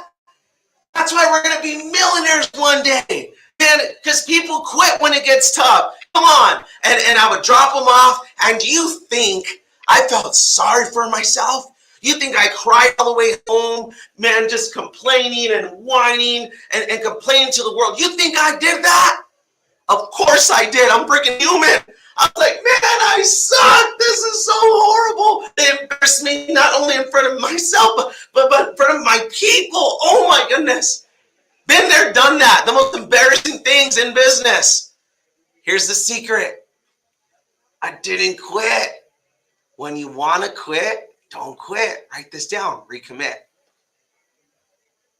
Recommit. Don't quit. Recommit. That's my philosophy. Like, okay, how can I grow from this? How can I learn from this? How can I get better so this doesn't happen again? And man, I started dressing better. As soon as I started talking better, like, man, they're like, whoa. How young are you? I would tell them my age. I'm like, sir, but my mentors, this is who I am. This many a year. And they're like, oh, let me give you a shot. Come over here. And I turned my age that was a disadvantage to an advantage. Guys, it's just how you look at things. And I want to challenge you on this. This is super important. Okay? As a leader, you need to do away with distractions. See, I'm under a fluorescent light right now. It is everywhere. But a laser beam can cut through wood, can cut through steel, can cut through concrete, can cut through anything. You need to be laser beam on one thing, and you can be unstoppable. The problem is we're trying to do 3 different things, 5 different things, 10 different things, and we never catch momentum. I challenge you to identify what's holding you back. What is stopping you to go into the next level? And guys, it's not maybe, it's not hopefully. If you do this, you will create massive momentum, and anything you want will be yours. I mean that with everything in me. And Jim, I see you on here. Rex, Persia, man, I see you guys on here, and I apologize. I'm not in front of my computer. I will see some slides for the team that they can have on how to build momentum. But any questions or anything you guys have, I would love to share. But man, it's such an honor to be here with you guys tonight. You guys are amazing. I hope we got some value out of this. For sure, Mario. Oh my gosh, momentum. That is life-changing. You know, that with momentum, you know, like we love the example of your trade, and you have so much comments, you know, on the chat, just like really solid takeaways. Thank you so much, Mario. I know you're in the middle of an event. You weren't going to be available tonight, and you made it happen. Gratitudes. Thank you so much. And so I just wanted to, like, really 30 seconds or less. You can hop off, Mario, if you need to, but we just wanted to wrap it up before our next one is the protege of Napoleon Hill, Ben Gay III. So stay tuned. But Mario, we just want to thank you, appreciate you. Rex, let me close it on to you, a few seconds or less. Yeah, I just want to thank you for your contribution and for making it happen, being here and bringing so much energy to the evening. Thank you so much, and have a good and happy event. I appreciate that. Thank you. All right, guys, take care. Thank you, Mario. Okay, folks, what was your takeaway? We just wanted to go around the room. Parisa, what changed you tonight? Okay, the one thing that was the reinforcement I needed was the momentum piece. It is not new, and the reminders are so necessary. And that reminder was so refreshing for me to hear, because it can feel burdensome at times to release the things in life that are killing your momentum. So that reminder was absolutely what I needed.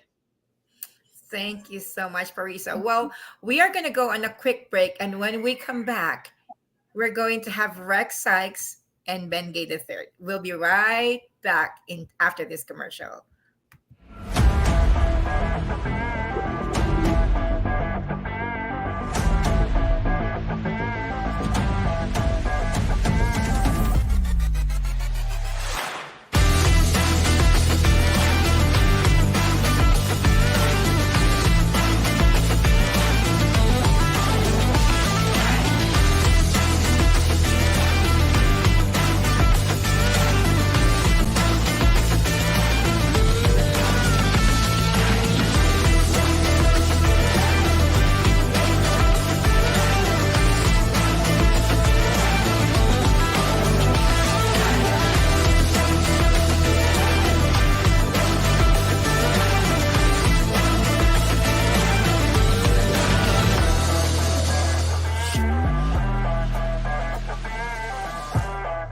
every single word.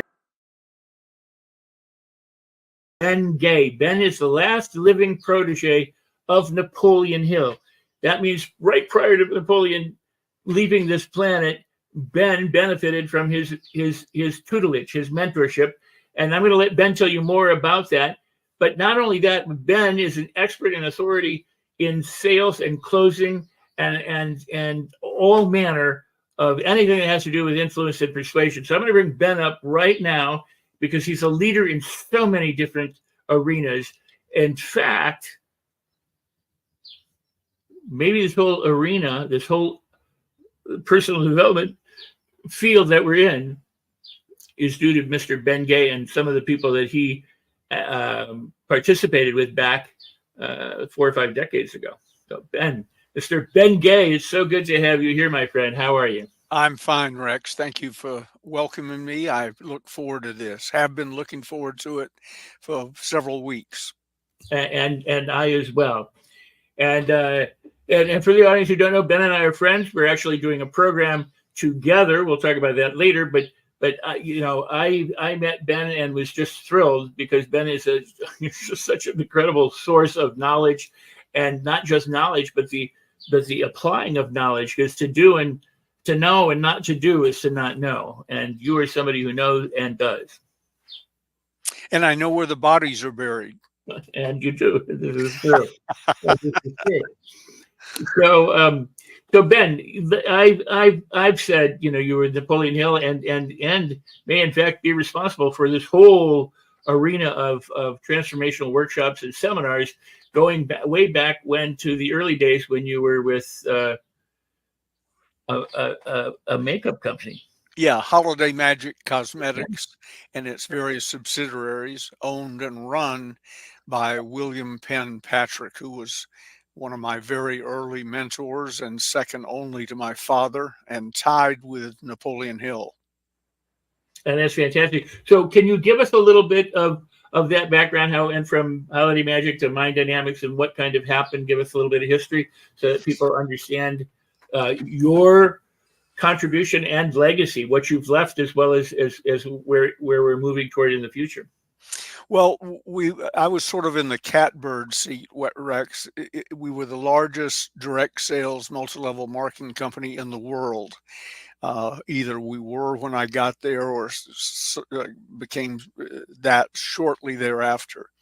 And so people would say, well, how did you meet Augmendino? I said, I think I was going to the bathroom and passed him in the hall, or how'd you meet so-and-so? He worked for me. And so we had a lot of that going on. If you wanted to be in the seminar business, American Sales Masters and so on, however accidental it was and however lucky I was, you had to go through me. I decided who was in the seminars and who was doing what. And so everybody that was anybody wanted to be my buddy. Whether I deserved it or not isn't the issue. They wanted to be my friend. So Bill Patrick said to me one day, I said, I want to own something myself within the company. He said, well, come up with something. And you can have 10% off the top, like the deals I have with other people. Stay Power Motor Oil Additives was a subsidiary.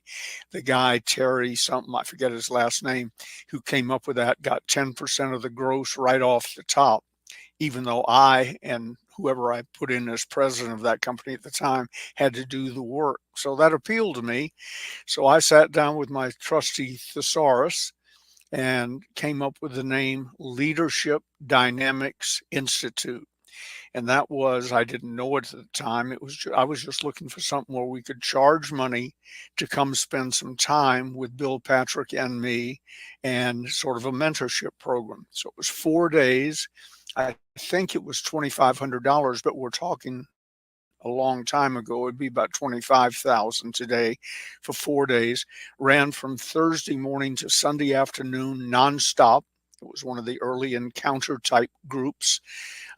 Somebody wrote one time it was sort of Tony Robbins meets the Navy SEALs. And that was Leadership Dynamics. It took off to a great success. Werner Erhard and many famous people went through it as students. And then one day back to Bill's office, and he had The Sleeping Prophet, the book, on his desk by Edgar Casey. And he handed me the book and he said, Ben, read this, and then I want to start a company like that. So I read it. A couple of days later, I said, okay, what do you want? He said, the Silva Mind Institute or Mind Control or something like that, Silva, Jose Silva, has a company up and running. Let's just buy it. I said, fine. So I tracked Jose Silva down and we negotiated a contract, oral at this point, to buy Silva Mind Control. Well, it turned out I apparently wasn't listening well. I thought the rights were worldwide and certainly nationwide, since that's what he had going. It turned out Jose thought we were talking about the rights to Silva in the greater Los Angeles area. And it was a pretty substantial price nationally for the business they were doing, never mind for the greater Los Angeles area. So I sat back down and thought about it for a while, and I thought they must have a top instructor somewhere. So I tracked him down and flew him out to California to talk to him and offered him the following. You can be head of Mind Dynamics in exchange for this percentage, a base salary and this percentage. So long as next time I see you, when you get off the plane, I want all of the Silva manuals with you. We're not going to plagiarize. We're going to research, and we're going to find things in those manuals we can use, sort of like what Mary Kay did when she joined Holiday Magic. She told me later, Ben, I only joined to get the manuals. So that was sort of what I was doing, and may have been where I learned the lesson. So off the plane he came in a month or so with all the manuals under his arm, and we started Mind Dynamics. Now, the people who went through Leadership Dynamics and Mind Dynamics both tended to really get a head full of ideas. Werner Erhard was one of our top instructors at Mind Dynamics, as I said, a student at Leadership Dynamics. He came in one day to Bill Patrick and said, I want 50% of the company, or I'm going to go start my own deal. He meant of Mind Dynamics. Or I'm going to go start my own deal. Bill Patrick got up, draped his arm around his shoulder, walked him to the front door and said, oh, give me your key. And Werner turned over his key and he said, have a nice life, and sent him on his way. Bill didn't threaten very well. Well, from that, from EST, the forum, World, which used to stand for Patrick Seminars International, when they found out that wasn't working well after Bill died in a plane crash, they changed it, made up new reasons why it was called World, PSI World. That was held until very recently up at our ranch in Clear Lake, California. So all of that, LifeSpring, all of those companies, about 1,500, somebody added them up one time, about 1,500 companies sprung from my desire to get 10% of something, Leadership Dynamics, and Bill Patrick's desire to set up something along the lines of Silva Mind Control, hence Mind Dynamics. So that's, for good or bad, that's where it all started. And I can track anybody in that business. I can check, well, were you ever with so-and-so? Were you ever with World, LifeSpring, MDI, LDI, et cetera? And that's the nexus of all of the modern ones. Prior to that, there was Synanon and so on, but they were on a different track trying to accomplish different things. But the basic structure, if you walked into the room, would have been pretty much the same. Wow. What a journey, and how amazing. And yeah, I mean, you know all the principal players who came up through the ranks from then to now. With many of them gone, and many of them still with us and providing positive inspiration and messages to the people. So what a journey. Now, I know people are going, okay, now what about Napoleon Hill? Because we actually have, and I'm just going to tease a little bit, we actually have a segment coming up during our time here that features some of Napoleon Hill. So you got to spend time with Dr. Hill. Let's hear some about that. That would be fantastic. Well, it was the last 2.5 years of his life. not full time, but he was at my beck and call full time, and probably came to the office for a week or more, 4 or 5 times a year.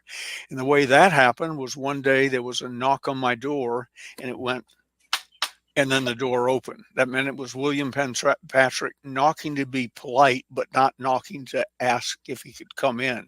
He was coming in. And when the door opened, there stood Bill and this little old man. At least it seemed that way to me at the time. He was 84. I was 25. And it turned out I heard from each of them independently later, and the stories matched.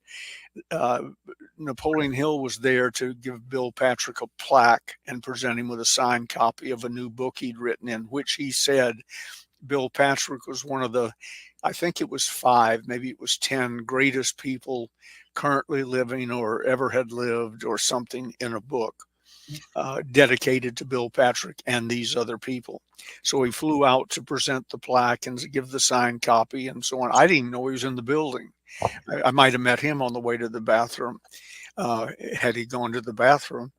And on the way down the hall, it was a long building. Bill Patrick's office was at the back. Mine was at the front. Long hallway. Bill Patrick said to Dr. Hill, apparently, I've got this young man. He's president of the company. He's doing a great job, but he's 25 years old. He doesn't have wisdom yet. And I think sometimes he's probably afraid to walk down that long hallway to ask me for certain advice, or to admit he was afraid, or to admit he didn't know what the heck he was doing. I'd like for you to be his, I don't know if he used the term mentor or coach or I always said they paid him $50,000 a year to be my friend, which is, by the way, about $500,000 a year in today's money. So it was not insignificant. And I'd like for you to serve that, just be at his beck and call, and anything he says to you is between the two of you. Don't pass it on to me. And Dr. Hill said, well, let's go meet him. That was the knock on the door, and that was the elderly gentleman standing next to him. And we struck it off as well. I'm a Southern gentleman. So when I said, Dr. Hill, it's a pleasure to meet you, he said, call me Nappy. I said, I can't do that. I'm sorry. You're my senior. You're a doctor. I didn't know what kind of doctor at the time, but you're a doctor, and I'm 25 years old. So you'll be Dr. Hill to me. That was the first of probably 100 friendly arguments on that subject. I never even said the word nappy until he died, and it became a cute story. So he came to work for me. As I said, available by phone anytime, and available sometimes in California more than I needed him, but he loved to have the Learjet sent for him. He liked to fly in it. He liked the fact that in the little town in South Carolina, Learjet would come in just to get him. And I sort of knew that feeling. It can impress the locals. And so we started working together. And I even tested the theory, because Bill had had a coup tried on him. Bill Patrick had had a coup tried on him where 3 people who were with him in the beginning came to him and said they each wanted 25% of the company. He could keep 25, or they were all leaving. Sort of what Werner Erhard tried to do to him, which is the reason he walked Werner to the door and said, give me your key. But so I made up a story to Dr. Hill that 2 or 3 of us were going to try and take over the company and so on. And but this was confidential. Dr. Hill listened to the whole story, and then that night when he was out, he always stayed at our house in the Dr. Napoleon Hill suite. That night, also when he was at the house, he tried to talk me out of it. And meanwhile, I'd written a letter to Bill Patrick. Dear Bill, if Dr. Hill tells you that we're setting up a coup, blah, blah, blah, it's not true. I did it to test whether Dr. Hill would be, our conversations would be totally confidential. So calm yourself. Wrote the letter, sealed it with a wax seal from the art department, and gave it to Marion McGinnis, his secretary, Bill Patrick's secretary. I said, Marion, put this in your desk, and if you ever hear Bill go off and you hear my name and being yelled, get this envelope out and hand it to him. So with that, Dr. Hill and I went on about our business. To my knowledge, I left the company about 3 years after this, when and then the company lasted another couple of years until Bill Patrick crashed his P-51 into the hillside up at the ranch. There was lots of opportunities for Dr. Hill to rat me out. To my knowledge, when they hauled the furniture out of the office, in Marion McGinnis's top desk drawer was the letter sealed with wax. Dr. Hill never said a word, even though it could have brought the company down or radically changed the company had he passed it on. Wow. Wow. Well, that's quite a tale. I mean, an experience they have gone through. It was interesting. Those were the Wild West days of MLM. The president of the company before me, Fred Pape, came to the office one day, and he's gone now, so I can use his name. I don't think anybody would care. Brought a gun to the office one day to kill me. And because he knew I was going to be president, he had seen something that indicated to him he was on the way out the door. I'm sitting in my office, and the head of the mailroom, who was sort of the mother hen of the company, came in my office and said, "Ben, stay here, sit down, do not move." I thought, I wonder what that's about. But he said it in a tone where I thought, well, that's probably a good idea. So I sat there, went about my business working. And a few minutes later, I heard boom, which I later found out was the gun Fred had went off as Bill Patrick and a guy named John Hart were wrestling it from him. That was to kill me. Wow. But as someone said, Bill Patrick, I think it was, said, "Well, no harm done." I said, "Unless you work in the accounting department," which is where the bullet went when it went through Fred's ceiling. It went through the floor of the accounting department upstairs. So interesting times. They firebombed my car at one time. Wow. It was down at the Safeway store beneath our house in Marin County, and I saw black smoke coming up. I got up, put up my binoculars. It was my wife who had gone to the store in one of our cars, and they'd thrown railroad flares in the back seat. And so when you're playing with people who are suddenly making a lot of money and aren't used to being around a lot of money, funny things happen. And I was right in the midst of them. Well, that raises a good question, because, this is about leadership and about the attributes and characteristics of leading. Napoleon Hill wrote a lot about that in Laws of Success, and, and then subsequently other things, and said, first you have to lead yourself, and then went on and exemplified or amplified other traits and qualities. Some meaning the buck stops here.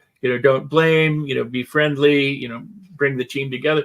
So you raise an interesting point. People sometimes get avenues to lots of cash or lots of fame or lots of success or lots of something. And, some people say, well, it changes them. Other people would say, no, it just amplifies who they already are.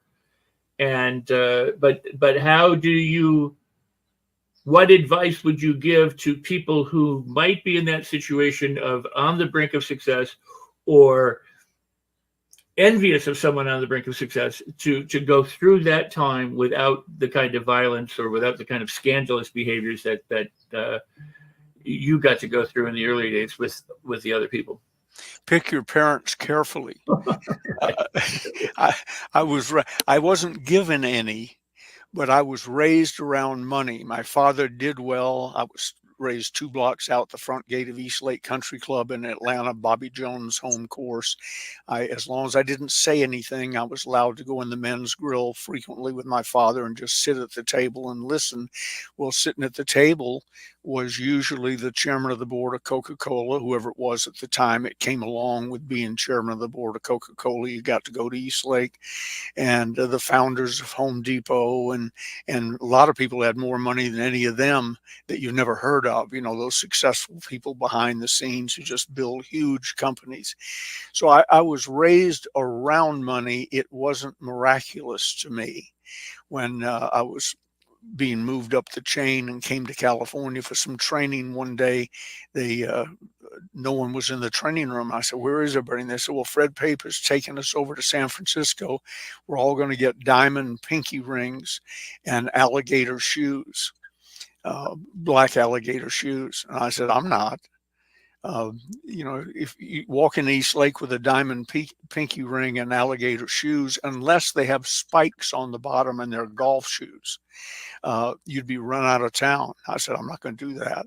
Well, I almost got fired just for that act of belligerence. I said, "Well, I'm not going to get in the car, pretend like I'm going to get a diamond pinky ring, pretend like I'm buying one, and pretend like I'm buying alligator shoes, none of which will ever show up again because I'm not going to buy them and I'm not going to wear them. That's white trash, and I'm not going to participate." So that was sort of a standoff, but I won in that no one decided to force the issue. They knew Bill Patrick really liked me, and so I was able to get away with it. But I'm kidding. I'm not kidding when I say pick your parents carefully.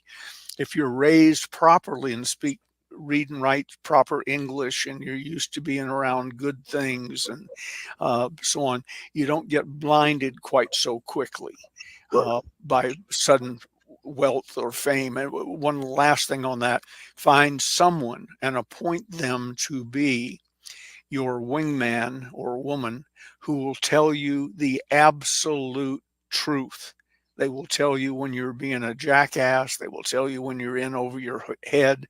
Usually, like my relationship with Dr. Hill, he never criticized me or asked a serious question that could be taken as criticism in front of other people. He always waited till they were all gone, and when the door clicked shut, he sat at the end of my conference table to my left. If I saw his head come up, I go, "Uh-oh, here it comes."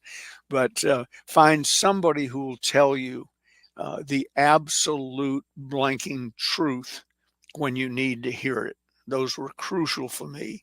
Dr. Hill did it, and I have a couple other friends. One, a running buddy that goes back to high school, my first business partner, the greatest salesperson I ever personally worked with, Jimmy Rucker.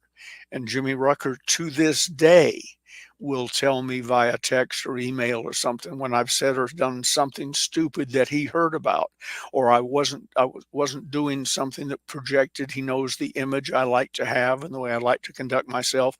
When I get out of that lane, I'll see on the computer text from Jimmy Rucker. I go, "Uh-oh."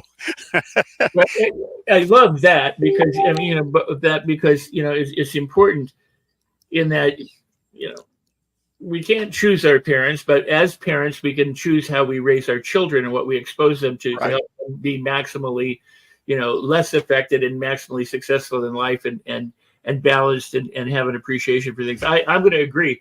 I mean, I was raised around celebrity. I don't care who you are. There's nobody on this planet who impresses me. I like them, but I could care less in some ways. At the same time, I can appreciate them and be with them, but it doesn't make me get excited or not excited by it. You don't carry your autograph book around with you anymore? I've never asked for an autograph. I have since photographs. I have started taking selfies and stuff because I realized I had nothing to show my children or anyone from my past because I never bothered to take a photo. They're colleagues of mine. I don't care if they're up on top or down at the bottom. We're all in it together. So I understand that attitude, but it doesn't. But what you said about having somebody who will be brutally honest, somebody who will hold you accountable and keep you responsible to what you're doing in your mission. So many people, because I've been around lots of celebrities, as you have, we've watched lots of people, get catapulted into success, or they work their way to success and they've changed, just like their relationship, they're either amplified by money or whatever. But the people around them also change. As they change their circle, sometimes a lot of the people they get are yes people who just say yes. They tell them what they want to hear, what they think they want to hear, and they don't have the luxury or the necessity of having somebody who will brutally help them stay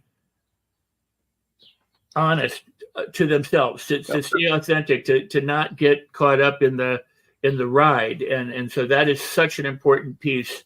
In terms of being a good leader, is having the people you can look at who will say that's BS or that's stupid or you're wrong, and having the wherewithal to hear that and accept that and understand that without going, well, I'm not going to pay attention. Yeah. That relationship is an important relationship to have and to foster. And I would also, in a little, this may be getting off in the weeds a little bit, don't be disappointed when someone who you worshiped and idolized on the movie screen or at the front of the seminar room or whatever turns out to be at best normal and at worst a real jackass. And don't let that bother you. Remember the good qualities and learn from that. And that poem Desiderata that was floating around in the Flower Child days, there's a phrase in there that I can really relate to. It helps me. Listen to the dull and ignorant. They too have their story. And I've dealt with a lot of people who are dull and ignorant, and I've dealt with a lot of people who thought I was dull and ignorant, so I can understand that. But sometimes getting behind the magic table is not a good thing. You almost can't avoid it at a certain point in your career, but getting behind the magic table destroys a lot of illusions that you had. No, very true. And I would say that it's people need to understand that it's a blessing. It's an opportunity to find wealth or to find success, to find happiness. It's we because nobody can do it alone. We have to do it through other people, and that's what sales is all about, and communication is all about, and building a civilization is all about. Is no one is solely responsible for anything or everything that happens, but we're all kind of cogs in a wheel, and we all need to kind of understand that our place. And that doesn't mean know your place and don't speak up. That means we're in it together. We cooperate, we collaborate, and there's harmony and in unity and strength, kind of in numbers. And so many people want to lead because they think, well, I'll be rich or I'll be famous or I'll have all these followers, as opposed to saying, I want to be a role model to people, to help them, to encourage them, to help the world, and these people be better off. Or should I leave the world? I leave the world a better place, like leave the people you meet better off than they were before you met them. So you've been around so many incredible people, and yeah, sometimes not all of them are what they seem to be, and other of them may surprise you in that they're more delightful than you could ever have imagined. Right. But the notion of being the change you want to see in the world and helping other people be that, what do you think? I don't want to keep going here, but I think part of the thing that makes people really good is they're curious enough to want to learn. And what you said about listening, the Desiderata, listening to the what was it, the dull and the ignorant? Dull and ignorant, they too have their story. Being willing to learn from anyone. I've learned from more people like on park benches and stuff than sometimes the top people in seminar rooms. Yeah. So it's not about who's presenting what or who's leading what, but if you have an insatiable appetite and you're curious and you're a learner at heart, then you can begin to embrace and understand and appreciate all sorts of things that others may not, and therefore they may miss, but you may benefit. And if you're a wise person and a benevolent person, then you share that with other people. Absolutely. And listen and look for the nuggets. I'm a professional prospector when it comes to the little nuggets here and there, things that you can learn from and benefit by. I was fortunate enough to be nicknamed or dubbed the attitude coach for the astronauts of Apollo 15, 16, 17. And my favorite of that bunch, no offense to the rest of them, was Jim Irwin, the commander of Apollo 15. He was just really a magnificent person. Went off after NASA and started a Christian movement called Operation High Flight and so on. So one day talking to him, I said, Jim, when you came around, when took off from the moon and did the loop and started back to Earth, and there was the Earth. He was one of his photographs. There were several of them taken by different astronauts, but one of his used to hang behind my desk. It was an Earthrise, taken from the moon. There's the Earth rising like we're used to looking at the moon rising. So when you came around the back of the moon and headed back and there was the Earth, what did you feel? And I was expecting him to say, you know, power, achievement, I finally reached my goals, whatever. He said, Ben, I was struck by my total insignificance. And we didn't have then the telescopes and all that we have now that go out to the beginning of time, they think, to really be struck. You know, we're a minor planet in a minor solar system in a minor galaxy. And here we are worried about the light bill or the this or the that and thinking the whole world revolves around us. Nothing but maybe your children and your spouse revolve around you. And that won't last long. So, but that from my whole relationship with Jim Irwin, if you asked me to quote something, that's the only one I could legitimately put in quotes. The rest of it was just talking to a great guy and having a good time. But I was struck by my total insignificance. Jimmy Carter sitting in the Plains Baptist Church, and I'm not Jimmy Carter's biggest fan. I lived in Georgia when he was governor. As the Atlanta Journal-Constitution editorial page said on the day he was either nominated or elected, God, what have we done? So I can relate to that. But in his memoirs, I forget what the title was, there was one sentence. The minister in the Plains Baptist Church said one morning during a service, if you were arrested today and charged with being a Christian, would there be enough evidence to convict you? I read that whole book, and that was the sentence that made it all worthwhile. And I've changed my life in some ways because of it. I was struck by my total insignificance. One sentence that I can remember in my several years relationship with Jim Irwin, but it changed my life. So be looking for them. Look for interesting people. Seek them out. It gives you interesting stories to tell.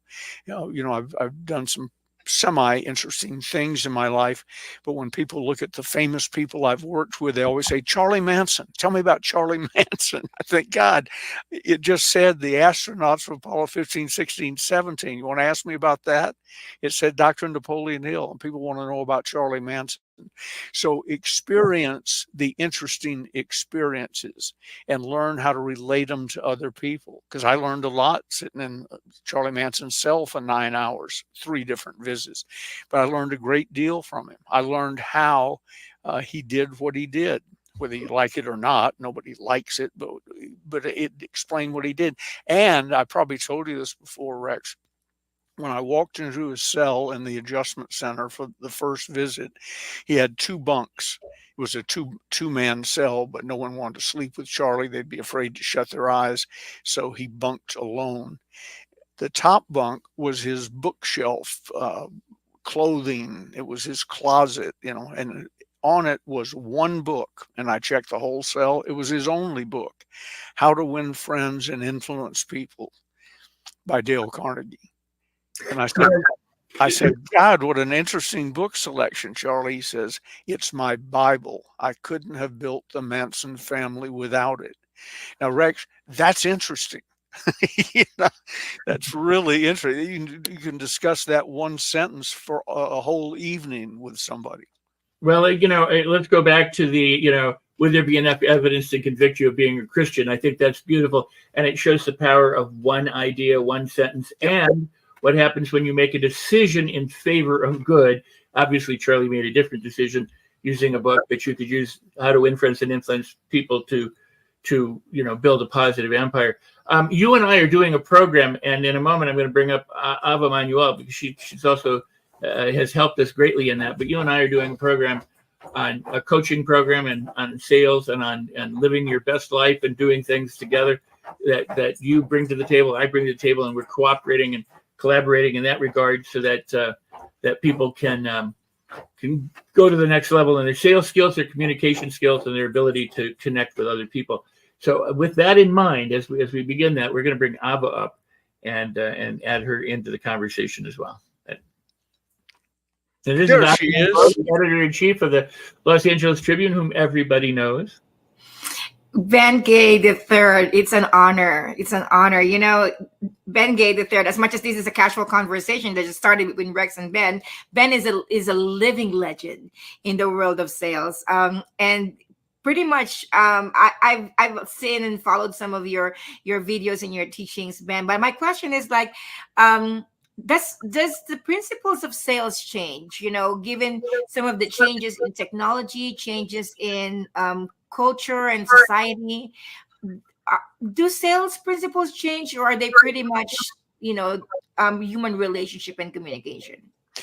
The principles don't change. The buzzwords do. Everybody's on a journey now. On your journey, and if I hear journey one more time, I'm going to throw up live on camera.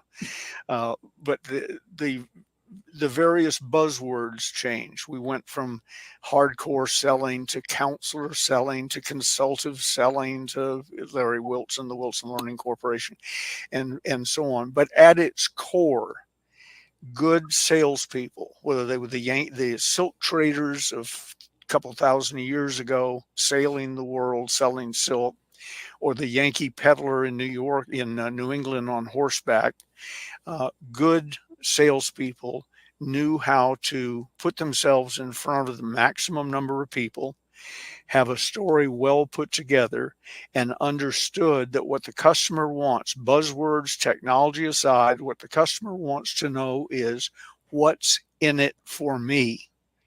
And if you can answer that, then you can sell. So I'm rather tired of hearing people talking about old school selling and so on. They didn't understand what old school selling was, and they obviously don't understand what the current selling is. The only thing that's changed is buzzwords and technology. I've given 5,000 paid of seminars and speeches, plus another 5,000 for free to prisons and various places probably. And in the early days, Zig Ziglar used to say Ben Gay would work a traffic accident. If two or more people were in the accident, he'd talk to them to practice. So it 10,000 if you don't count, if paid 5,000, total probably 10,000. And I estimate, no one knows, but sitting around with some people who've been in the business for a long time, sort of went back, room of 20,000, 15,000, but most rooms are 500 or 1,000 or less. I've spoken in Norway to a group of 12, which was frightening. It's been years since I've talked to 12, and I thought, oh my God, I know how to handle 15,000. 12 people within 6 feet of me staring at me. That was unnerving. But it took me, I'm guessing, 40 years to speak to 2.5 million people, where I was in the room, shook their hand, and had an opportunity to sell them an idea or a product or service. I can talk to 2.5 million people today if I put my mind to it and connect with the right people. So that's changed. You don't have to get in your car. We used to make the decision when I was selling in the Southeast as a manufacturer's rep, and telephone charges were much higher than they are now. I used to make the decision, is it cheaper to drive to see them or phone them? And that was an honest to God decision. Plus, while I'm in Charlotte, North Carolina, wherever, can I call on other people and so on? Today, it's click. I came into the office this morning. There was the link to this session with you and Rex and StreamYard, I believe it is. I clicked on the blue lettering and bang, up came the camera, and now we're connected and we're talking to all the people who will watch this today and years from now. This is sort of a small part of our immortality. People will be watching this. It's the reason I usually try and avoid dates and so on, because you want it to be evergreen. They'll be watching this 10, 15, 20 years from now. I got an order last week, pretty good size order, as a result of a radio program I did with Bruce Norris, the real estate expert, over 20 years ago. And the call started out, "Are you still honoring that special?" And I said, "Well, you're going to have to be a little more specific." I don't know what special we're talking about or what you heard, but probably, unless it was ridiculous or something, yeah, I'll honor it. And it was, I don't know, you buy this book, you get another one free or something. I said, yeah, we'll honor that. So The technology has certainly changed the speed with which you can be in front of and or communicating with people. Some of the terminology has changed, but if you live long enough, it comes back around. I came up with a quote years ago. People like to do business with people they know, like, trust, and with whom they feel safe. And I knew it was good, but I, used it 10 times and forgot about it. And I'm talking to somebody the other day and they said, well, do you believe in the the KLT theory? I said, I don't know. What is it? Know, like, trust. I said, yeah, I do believe in that. I came up with it. Oh and my you let, gosh. and you left the back part off, which is, and feel safe with. So That's so interesting, Ben, that you talk about that, because we also have Dr. Robert Cialdini, the author of Persuasion and Influence, talking about sales. As a matter of fact, I invited Jim Miller, who is also the VP of sales for Tony Robbins, T. Harv Eker, and he's a master in sales. And also seeing how sales is changing. But one of the beautiful things that I'd like him to share was there was a Harvard study on how universities really don't teach sales, and at the same time, a good percent of graduates nowadays, end up in sales, over 50%, and they're unequipped.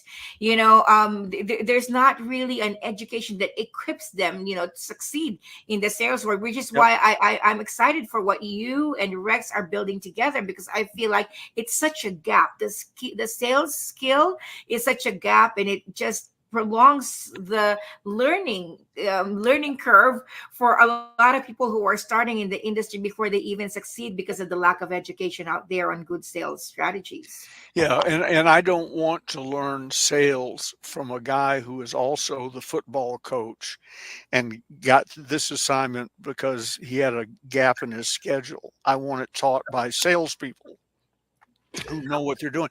We've coined a term recently that the closers, pardon me for doing a cheap plug, but the closers is a whole series. There's books 1, 2, 3, 4, 5, and 4 more underway. But it's a sales training department in a box. And here, any one of them. My favorite is the closers part 2. I think it's better. It shows you what real professional salespeople really do day in and day out. And but the reason I say it's a sales training department in a box, and I do this on several podcasts where I'm the co-host, long running, is everybody listening or watching, everybody in that classroom or whatever, should have a copy of the book from which you teach. The teacher doesn't have to keep it secret and then act like they know everything. Give them a copy of the book and say, tomorrow we're going to cover chapter 3 on, whatever the subject is. Be sure and read it in advance, because I'm not going to stand here and lecture you. We're going to discuss it. So if they pick some good series, Zig's, mine, Tony Robbins, whatever, pick some good series and teach from it and with it, not lecturing from the front of the room about something you don't know anything about. If you're standing in a high school or college classroom teaching selling, I know one thing: you're not a salesperson. That's the last place on earth you would be. So you're not a salesperson. So arm yourself with good sales material and openly teach from it. Don't pretend like you know it, because you'll get asked a question that'll prove you don't know it. If I'm talking to somebody and say, oh, I love the closers, I have about 3 trick questions I ask them. And rather quickly, I can find out they've never read it. They might have it, but when you go to pick it up off their credenza, the spine has never been cracked. That was one of Dr. Hill's famous tricks. He said if they either already had it, Think and Grow Rich, they either already had it or heard I was coming and ran and got it. And he had questions that he would ask about the book. Well, did you like the so-and-so? And he was devilish. He'd make up things that weren't in the book. Did you like this. And they go, oh, yes, that was very meaningful to me, and so on. The first time he came to our house, my first wife, she's passed away now, Marcia, had taken a copy of Think and Grow Rich and put it on the coffee table. And when you came down the hallway into the living room, there was, an angle at which you approached. The book was lined up where it would be completely horizontal to where you came in. I mean, it wasn't even cool. So we walked in. I was sort of embarrassed. I said, oh, look, Dr. Hill, a copy of Think and Grow Rich. She put it to make it look like we all sat around cross-legged on the floor every night and read from it. Not exactly true. So I said that. I said, how's it feel to have read? They used to say it was the second best-selling book in the world, second only to the Bible. How does it feel to have sold more copies than any other book on the planet except for the Bible? He said, yes, best-selling, least read. Yeah. I have one here real quick. This is a copy, an old copy of Think and Grow Rich. A friend of mine, Sandra Nomer, found it at a garage sale for 50 cents. And she said, I knew you'd want to have it. And it's signed by Napoleon Hill. Oh my gosh. For 50 cents. That's amazing. 50 cents. And this is a hard copy when it says to Mrs. Grace Dixon with best wishes, Napoleon Hill. I can't show you because if I do, I'll break the spine. The spine on this book has never been cracked. So I want to. Let me just real quick. Cherry red, spine is bleached out. She got home, put the book in the bookshelf, and there it sat for 75 years till she died, and her daughter-in-law sold it at a garage sale. Wow. So I've approached the subject, but you and I are doing a coaching program. It's online, it's live, it's real time, and there's some video components and some other things to it. But we combine your years of experience and my 50 years in the communication field, the sales fields that we do, and we combine that to give people that kind of experience that you had with Dr. Hill, where they can come, they can approach us, we can troubleshoot, we can, guide and correct and mentor and provide them with the experience of learning from someone with your expertise is just amazing. And hopefully with my expertise, they're just as amazed. Yeah. But combined, we've got well over 100 years of experience in communicating and influencing and persuading people with integrity and from a heart-centered interest in. I've always said, if the customer or the client or the other person knows that their interests are in your heart, trust and rapport and those kinds of things happen much more easily and readily. Absolutely. If they think you're out to deprive them of something in their pocket, then there's that trust and that rapport is not there, or what you would call safe. Yeah, what's in it for me? They need to believe that what you're offering them is more valuable than the money in their pocket, right, or the credit balance on their card or whatever. But yeah, that's true, and you got to break through that and in a hurry. People buy from people they know, like, trust, and with whom they feel safe. And they say, yeah, but your clients, some of your contacts go back almost 60 years. I said, here's the good news. I can form the beginnings of that relationship in about 15 seconds. Wow. Which is good, because most clients make up their mind about you. They may not even know the details of your product or service yet, but they make up their mind about you in the first 15 to 20 seconds. Now, you can change it back if they have a bad impression, but they compare you, the way you walk, dress, conduct yourself, shake hands, whatever, with all of their other experiences in life. And if you remind them of their ex-husband who they hated, grew to hate, you're in a deep hole. You got to figure a way out of that rather quickly. Gigi used to be married to a guy who was abusive.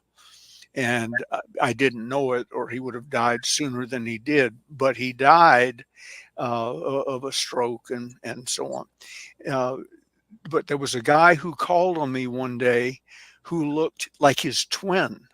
And that guy gave a good presentation. I don't remember what the product or service was. And I was sitting there thinking, okay, Ben, don't punch him in the face. It's not him.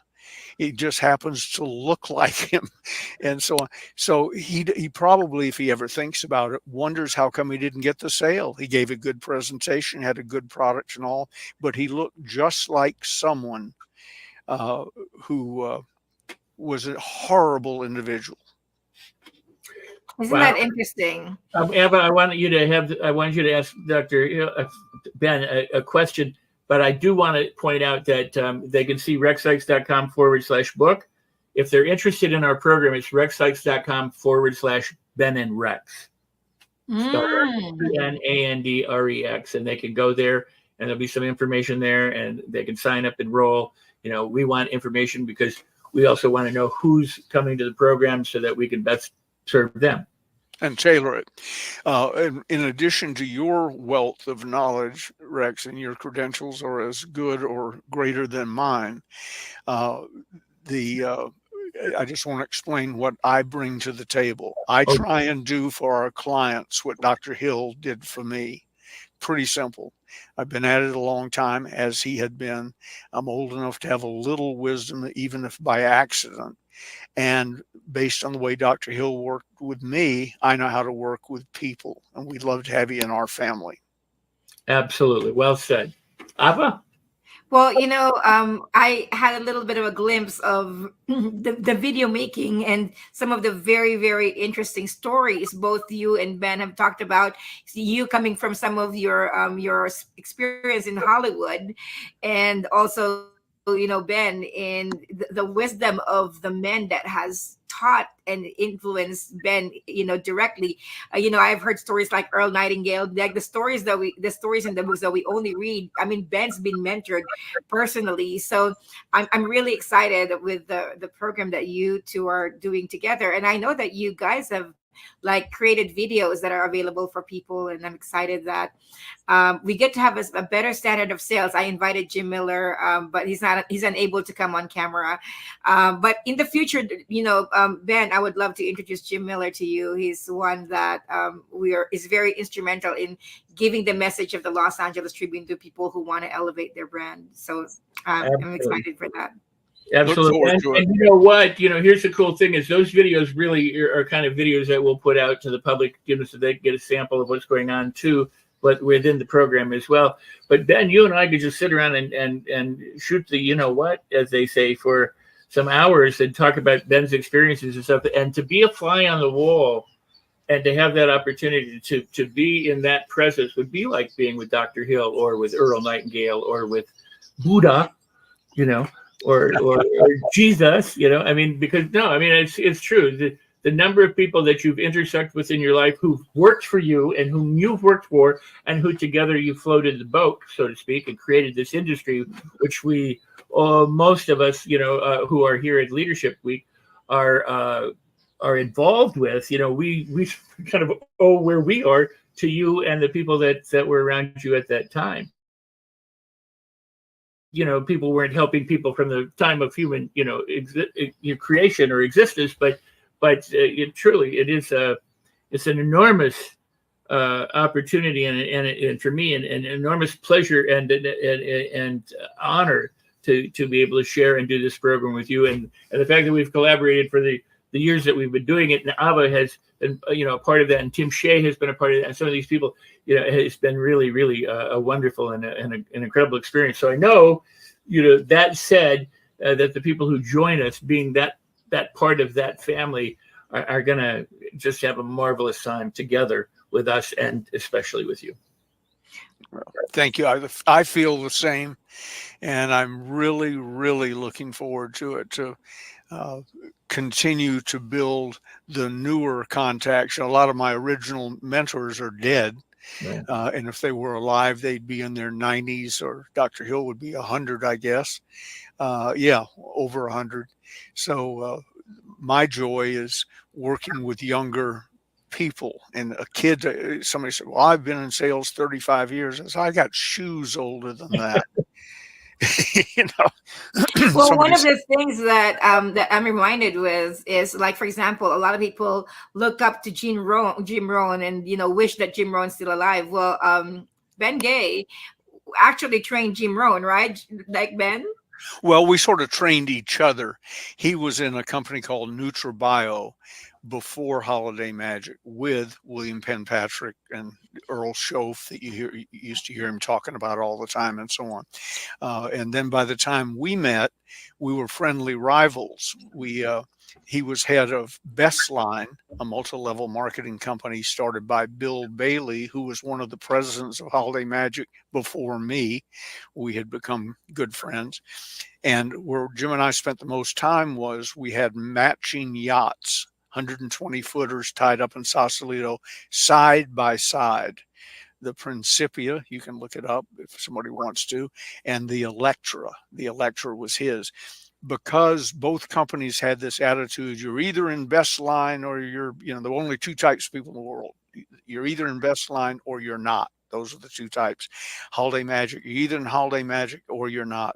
So I wasn't supposed to be seen with Jim Rohn. And the way we spent most of our time together was on the fantails of either the Principia or the Electra, out of sight. Even if you walked down the pier, you wouldn't have seen us on the fantails. And there we had a great relationship. He was a wonderful gentleman. Wow. That's awesome.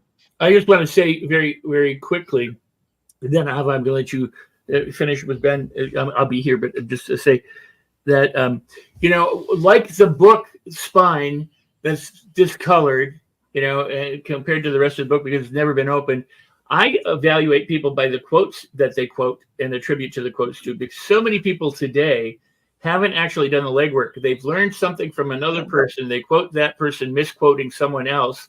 And you can actually tell that they really don't know much of what they're talking about because of who they attribute a quote to, or some of what they've learned along the way.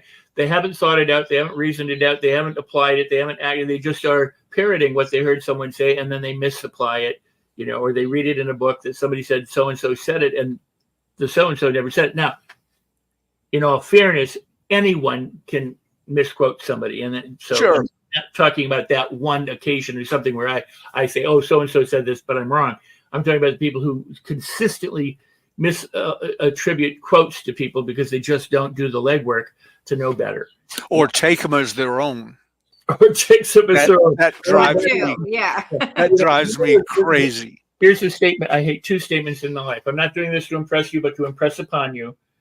And what I call water. Because, people always say, it's what I call is this, what I call is that, what I call is I call this electricity. I mean, it's like, it's electricity. Just, you don't have to claim it. Quick story. I had breakfast with Wade Cannon one morning after we'd done a seminar the day before. Wade was one of my mentors, and he said, "Ben, let me tell you about something." He said, "Last night you told a story about blah blah blah," and I said, "Yeah." He said, "That was my story," and I said, "Well, that's true. I'm really sorry." And he said, "Well, it's a little late for that now. Let me teach you how to quote someone else." Or quote me. He said, "The first time you say it, say as Wade Cannon once said. Second time, third time, whatever, you can say as someone once said. Fourth or fifth time, you can say as I've always said." Oh my gosh. But he said, but you didn't do that.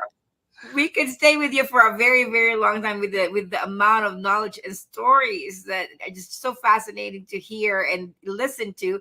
But we're coming up on the hour, and we'd like to give you, the full stage, the full screen to be able to impart, something to our audience in LA Leadership Week on what's a good takeaway that would really pique their interest in checking out more of what you and Rex do. So, Ben Gay, the floor is yours, please. All right. Thank you. I have a seminar I do in selling that's 10 days, selling in success. It's 10 days long. If you don't have 10 days, I have a 5-day version. If you don't have 5 days, I do a 2-day version. I have a 1-day version. I have a half-day version, and I have a 1-hour talk.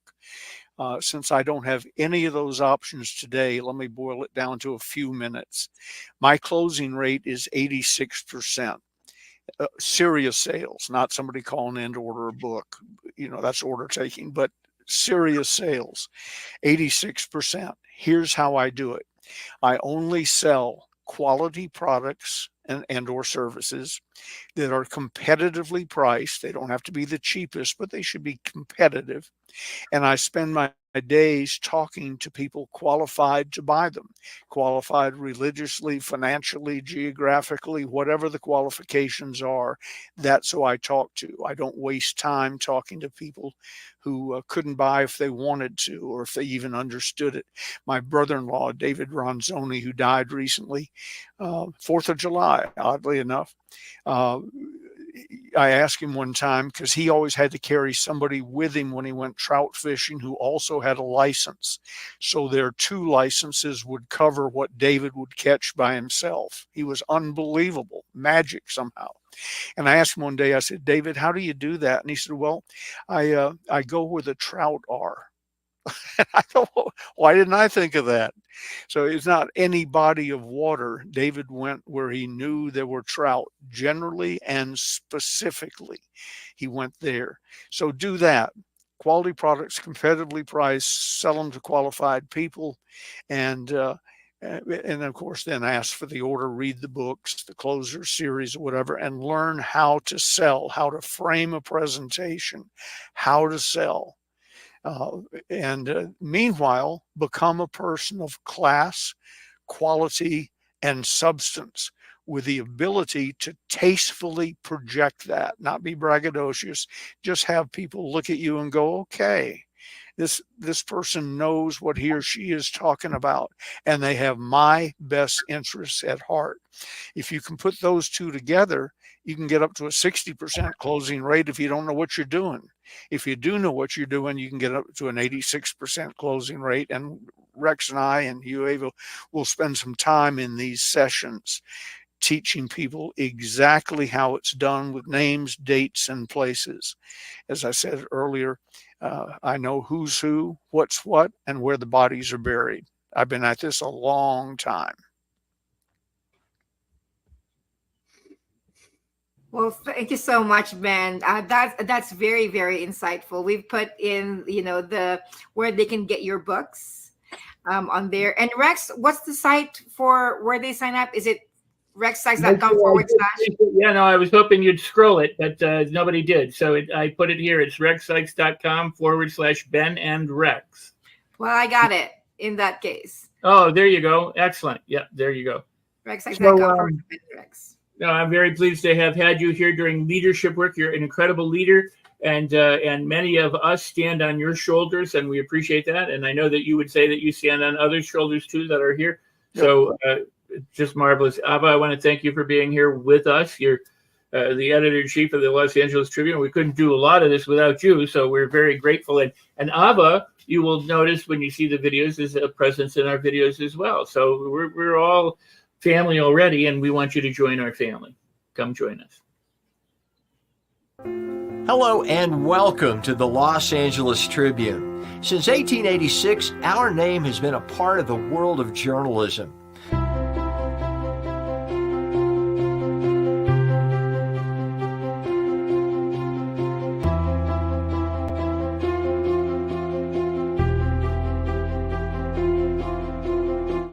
We've earned a reputation for being a publication that practices integrity, authenticity, and responsibility. For general inquiries, contact today. Thank you on behalf of the Los Angeles Tribune team.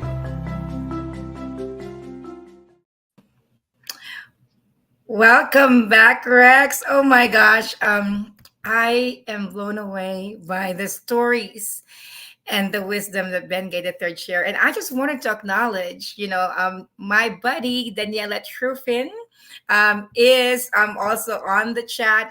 All of those of you who have stayed with us on the chat, Coach Elizabeth Harper, Parisa Rose, one of our co-hosts, my hubby, Alan Manuel.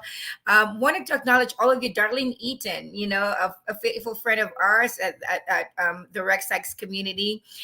We just wanted to thank all of you who've stayed with us, and all of the questions that you've asked. Thank you so much. It is definitely a delight. There were a lot of comments. comments. Did you see, Rex? This is a movie material. We should make a movie about this. Like we don't always have, the legacy of Ben Gay III with us. Ben Gay, thank you so much. But this is definitely something very interesting. And it's so interesting that, that Mo, our CEO, is actually really someone who's very knowledgeable in the history of this business. And Mo, there's a proposal to make it into a movie. I'm just like dropping that on your ear. So there were a lot of comments, and this should be a movie, and we're really excited about that. What say you, Rex? Well, I agree with you, and I've had wanted to do something similar to that. Make a movie, a form of documentary with Ben and I, and perhaps some others, because I'm just happy that we were able to get Ben on here and present him to people.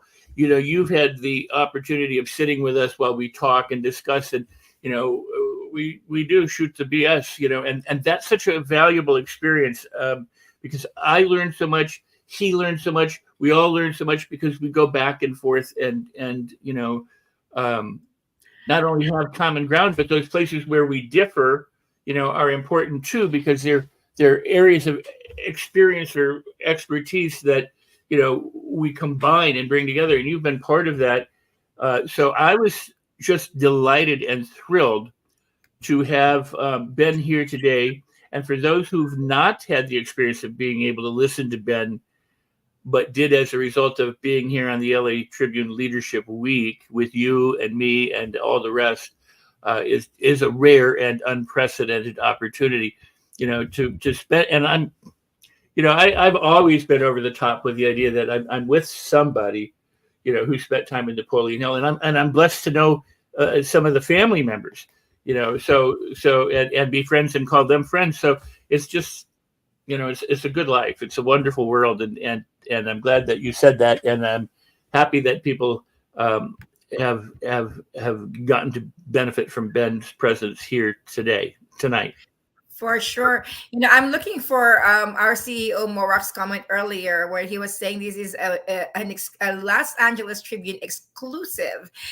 Very, very rare. So I actually found it. The only living protege of Napoleon Hill, a Los Angeles Tribune exclusive. So we're very, very proud of that. And we had a declaration from Morak saying the movie pre-production is already in progress as of now, officially. So that's so good. I love that. So, immediate action. It doesn't have to be a large one. You're all part of the history. You all are co-founders of the LA Leadership Week. But all seriously, we love to have fun here in the Los Angeles Tribune. It's so much more funner. In the host chat, we are family. We love on all of our speakers. We have over 200 speakers in LA Leadership Week over the 7 days, 10 hours a day, if not probably even more than 10 hours a day. And the generosity exudes in LA Leadership Week. But that generosity started with the vision of our CEO Morak. And as we close this night, I wouldn't want to close it without you being able to see his TEDx talk. It's something that, go ahead, Rex. I just want to say thank you, because you've been here the whole day. Michael Silver's been here the whole day. We've had some incredible guests, but we've also had some incredible panelists and speakers throughout all of day 3, all of day 2, all of day 1. And tomorrow we begin day 4. And none of it would have happened if Mo hadn't had the vision. But if he didn't have you and Alicia and the rest of the team to carry out that vision, maybe this vision wouldn't be here. But it's here. And you are one of the people directly responsible for making it happen. So I want to make sure that you get your kudos before we close. Well, it takes a team. People ask, how can you do what you do? It's the words of J. Abraham from yesterday: connection, collaborations, and partnerships. Over the last 3 days, you can go back to the replays in all of our social media channels. We've had Joe Vitale, Sharon Lecter open. We've had Mark Victor Hansen, Ty Lopez, J. Abraham. Joseph McClendon III, the lead presenter of Tony Robbins. And I'm blanking on many others. Les Brown has been in our platform Monday night. And we've got so much more coming in the next 4 days. So we just invite you to share, to love, to watch the replay and join us. And in closing, Rex, thank you so much. You also are pivotal to bringing some of the speakers like Ben Gay III, Russell Brunson on day 7. Thank you for that collaboration.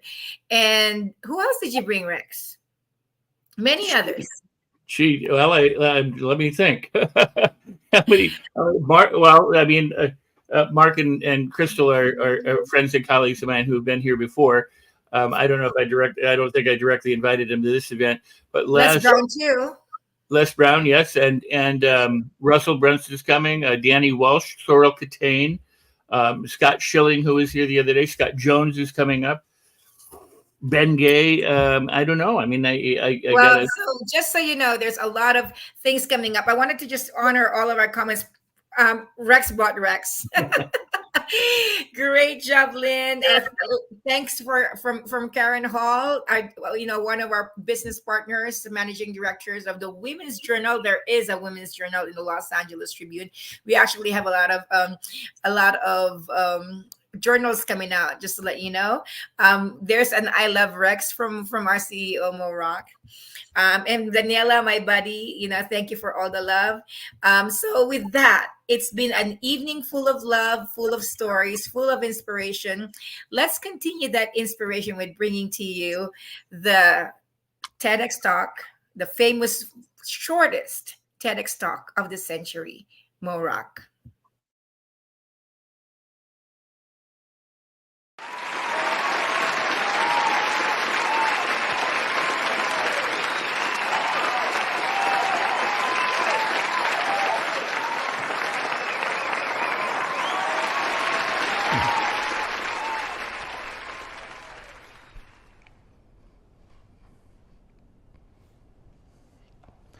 Imagine waking up in the morning, grabbing your morning coffee, and opening up your daily newspaper to nothing but headlines that inspire and uplift you. Headlines like the Apollo 11 moon landing and how it inspired people in the 60s, or headlines like the Berlin Wall has collapsed, or even more recently, headlines like the miracle on the Hudson. What would that do to your day when you started off with just positive news? My name is Mo Rock. I'm the CEO of a national newspaper brand, and today, together, we are reimagining journalism.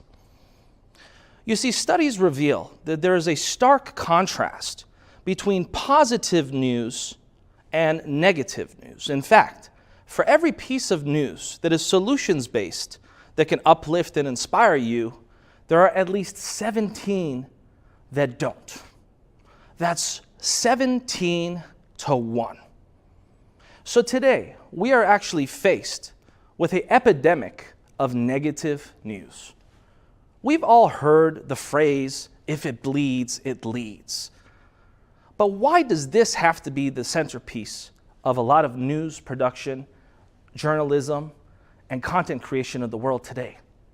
There are a lot of incredible journalists that are solutions orientated, and I give a lot of credit to them for doing a great job. And here's the truth that you may not realize, is that everyone in this room is impacting our news. You see, every single time you like a post, every single time you leave a comment on a news article, and every single time you share something, you're not just liking, commenting, and resharing. You're actually casting a vote. You're not only casting a vote for the kind of news you want to consume, but believe it or not, you're casting a vote for the kind of world you want to live in. You see, I believe that news has the power to not just inform you, but it has the power to mold you. Our world views are largely shaped based on the news and content that we consume.